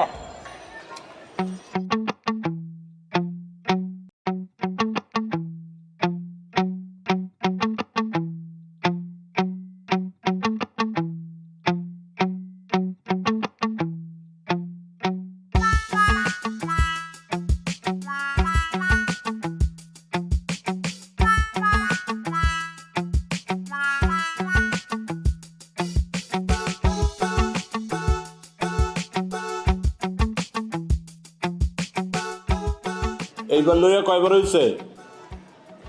ভাই 5 বার। তোমার এত করে কইছি যে একটু কম কম খাও, মাগনা খাওয়ান পাইলে হুদাই হাম করে খাও। দুলা ভাই আমি তো মাগনা খাওয়ান খাই ভাই, আমরা তো বাজেতে জিতছি আর আমি তো পরিমাণ মতোই খাইছি। বিশ্বাস করেন দুলা ভাই, আমি নিশ্চিত ওরা খাওয়ানোর মধ্যে কিছু মিশাইছে। লাইলিও তো পরিমাণ মতো খাইছে, ওরা তো পেট নামছে শুনছি। হ্যাঁ, মানুষের খায় কাম নাই, তোমার খাওয়ানোর লোকে কিছু মিলাইছে। ভাই আপনি জানেন না, ওরা অনেক ডেঞ্জারাস, অনেক ডেঞ্জারাস দুলা ভাই। ওরা প্রত্যেকটা ধরে ধরে ফাঁসি দেওয়া উচিত দুলা ভাই। আমি খালি একটু সোজা হয়ে দাঁড়াইলি, তারপর দেখেন আমি রাজপথে নামবো, রাজপথে নামবো, আমি আন্দোলন করবো গো ফাঁসির লিগা। যাও যাও, তুমি তোমার কামে যাও, আমি তোমার লেগে কেড়ে বয়ে থাকো। আপনি একটু বহান ভাই।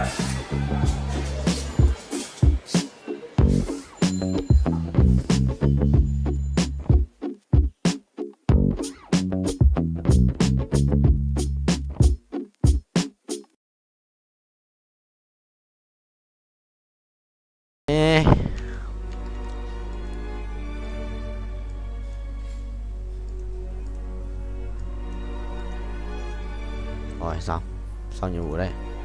Thật ra này thầy khóa lại. Mày nhờn.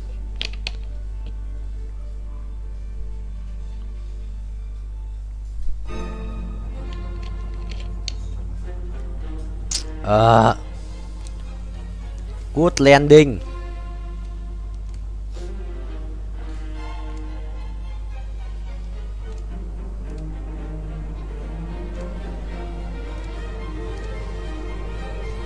Chuẩn không? Chuẩn chuẩn chuẩn chuẩn chuẩn không? Chuẩn và chỉ. Binh và chi, linh và linh. Binh chi linh. Hỗ trợ để cho cút khảm bảo thạch à, khổng lồ tí hoan.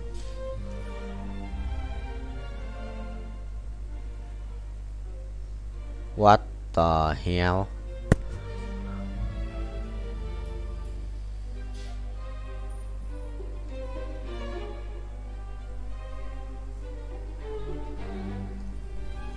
Thế đi. Cứ thế đi.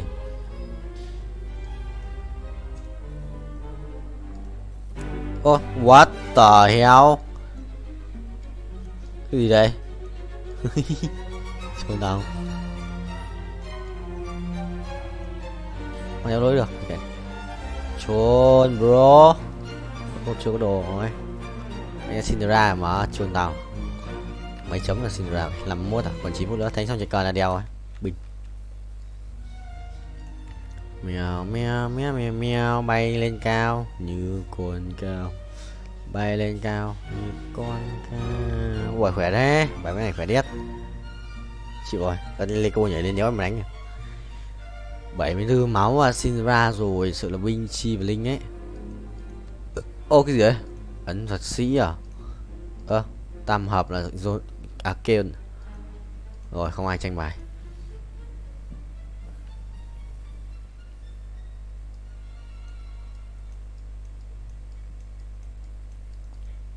Hay cút.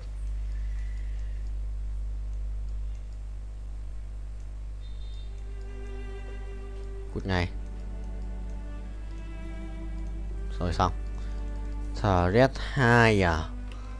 Asia lắp ấn định mệnh, găng tay và gang bảo thạch với cả một cái sojin là xong rồi. Giờ thêm đồ cho. Giờ thêm đồ cho Sindra này. Sindra rồi. Giờ thiếu đồ Sindra mới là vấn đề chứ.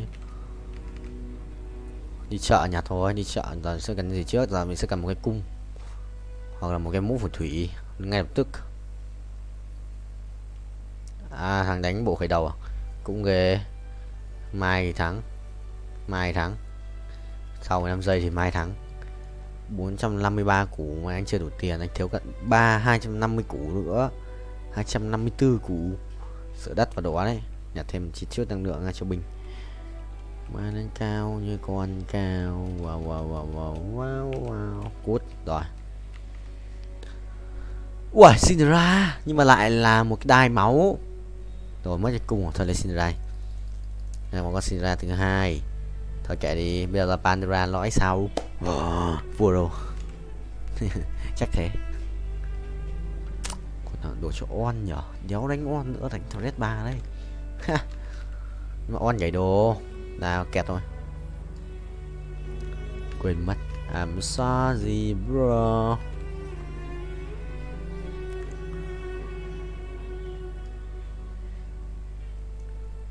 Ra là mỗi quỷ thư. Không biết lắp lại một chứ vậy. 2 Cinderella. Giờ sẽ phải lên 6 đến 7 nha. Wow wow wow. Chôn không thấy. Chôn nhở. Chôn điết. Là ông à? Không ai để tranh bài. Bình. Cái đánh thần rừng thần thoại vậy. Chôn tao. Thần tài à? Mấy thần tài cơ. Một thằng này. Một thần mà một ấn đấy mà. Mà đánh khỏe bài chôn tao. Mấy thần tài đánh bài khỏe vậy. What the hell. Không có thăng hoa chắc cút. Chịu rồi. Biết đấy, biết đép mà. Kinh khủng ấy. Sắp với 305 mà vẫn còn tận 48 máu. Sự anh hay sự kinh khủng đép ấy.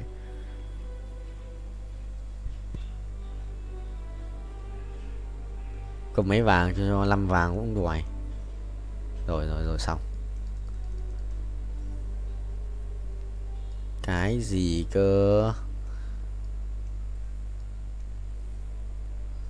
Cái gì cơ? Nhà thế lắp cái này cho thằng Red bình. Bình. Mustang mui trần. Vinh. 87 à? Ai á? 88. 46 à? 49, 50, 51. Lưu record này. Lần trước cũng 51, 51 một tẹo. Ui. Đây rồi, quyền trượng của tôi. Phải thua á? Bài này phải thua. Đã xét tôi phải thua. Quyền trượng của tôi, xin cảm ơn. Rồi xong. Bay cao như thầy Trâm là quay rất nhiều quỷ. Ok broccoli sắp rồi, anh đã nếp trận cả đến lượt broccoli. Bình. Chia xem xong cần phải đi ngủ. Binh cái xa chị bay lên trên là gì đâu, có gì thấy cái gì không?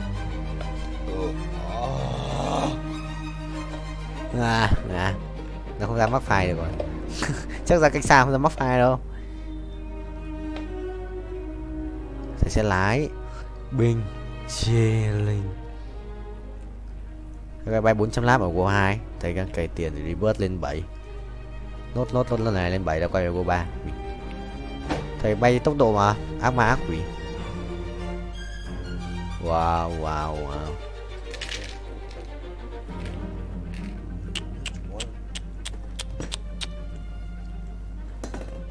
Binh chi và lên em ơi.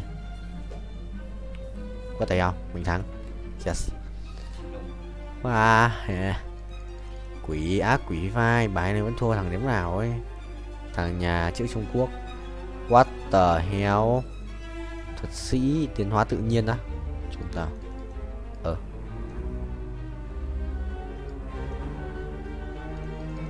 Xong ra thật à?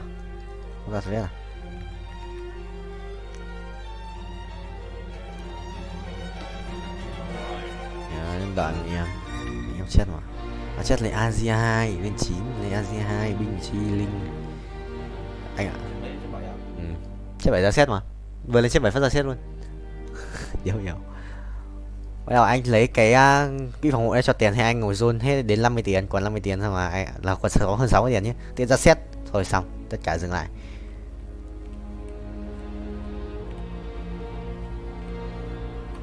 Chọn không gọi chồng. Đẹp trai vãi bíp. Sự đẹp trai không? Sấm mút rồi, sấm mớt trời này. Ai à?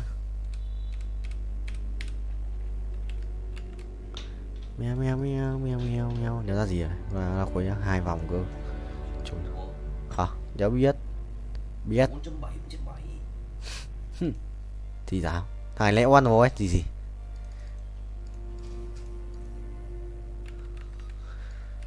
Chết ngay. Chuồn ông. Perfect. Nhiều record này, ngon. 460 không? 60 rồi. Ngon. 61, 62. Đeo lên 62. Ô, đây rồi. Có đau nữa phải không?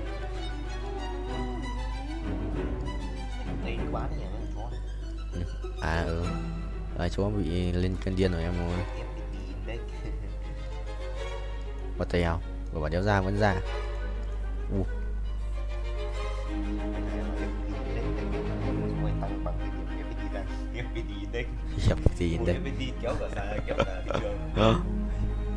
Mày trốn vẫn dạo oan mà, đéo hiểu. Vừa nó có hiệu đi thần rừng anh không chơi. Thế định mệnh một thần rừng rồi. Anh mà biết đánh chết 10 thì sẽ là 6 thần dương 7 đính mệnh. Khiếp, mày sấy kinh rồi. 5 vào gỡ lỗi ông vậy. Quy nhân được không? 28 máu chắc thế. Chắc thế. Gì? Mèo. Ôi dạ sao có này đây? Cái gì? Thì anh vừa bảo đấy. Thế anh mới để thằng kia ở đấy. Meo meo gió thấp thế. Chi ủa nó vậy chồng. Thôi kìa. Vậy. Có Huy cầm cái kìa, sự cùng nhau. Từ xem cái thằng này á. Nổ không vậy? Thôi xong rồi, mày đi. Thần tài biết điếp ấy, thần tài biết điếp mà. Rồi anh gặp hỏi nó biết điếp mà. Anh gặp nó lúc đầu của biết là biết điếp ấy. Nằm 4 vào. Xong được. Chứ cũng vậy. Ý thua. Xin ra bao.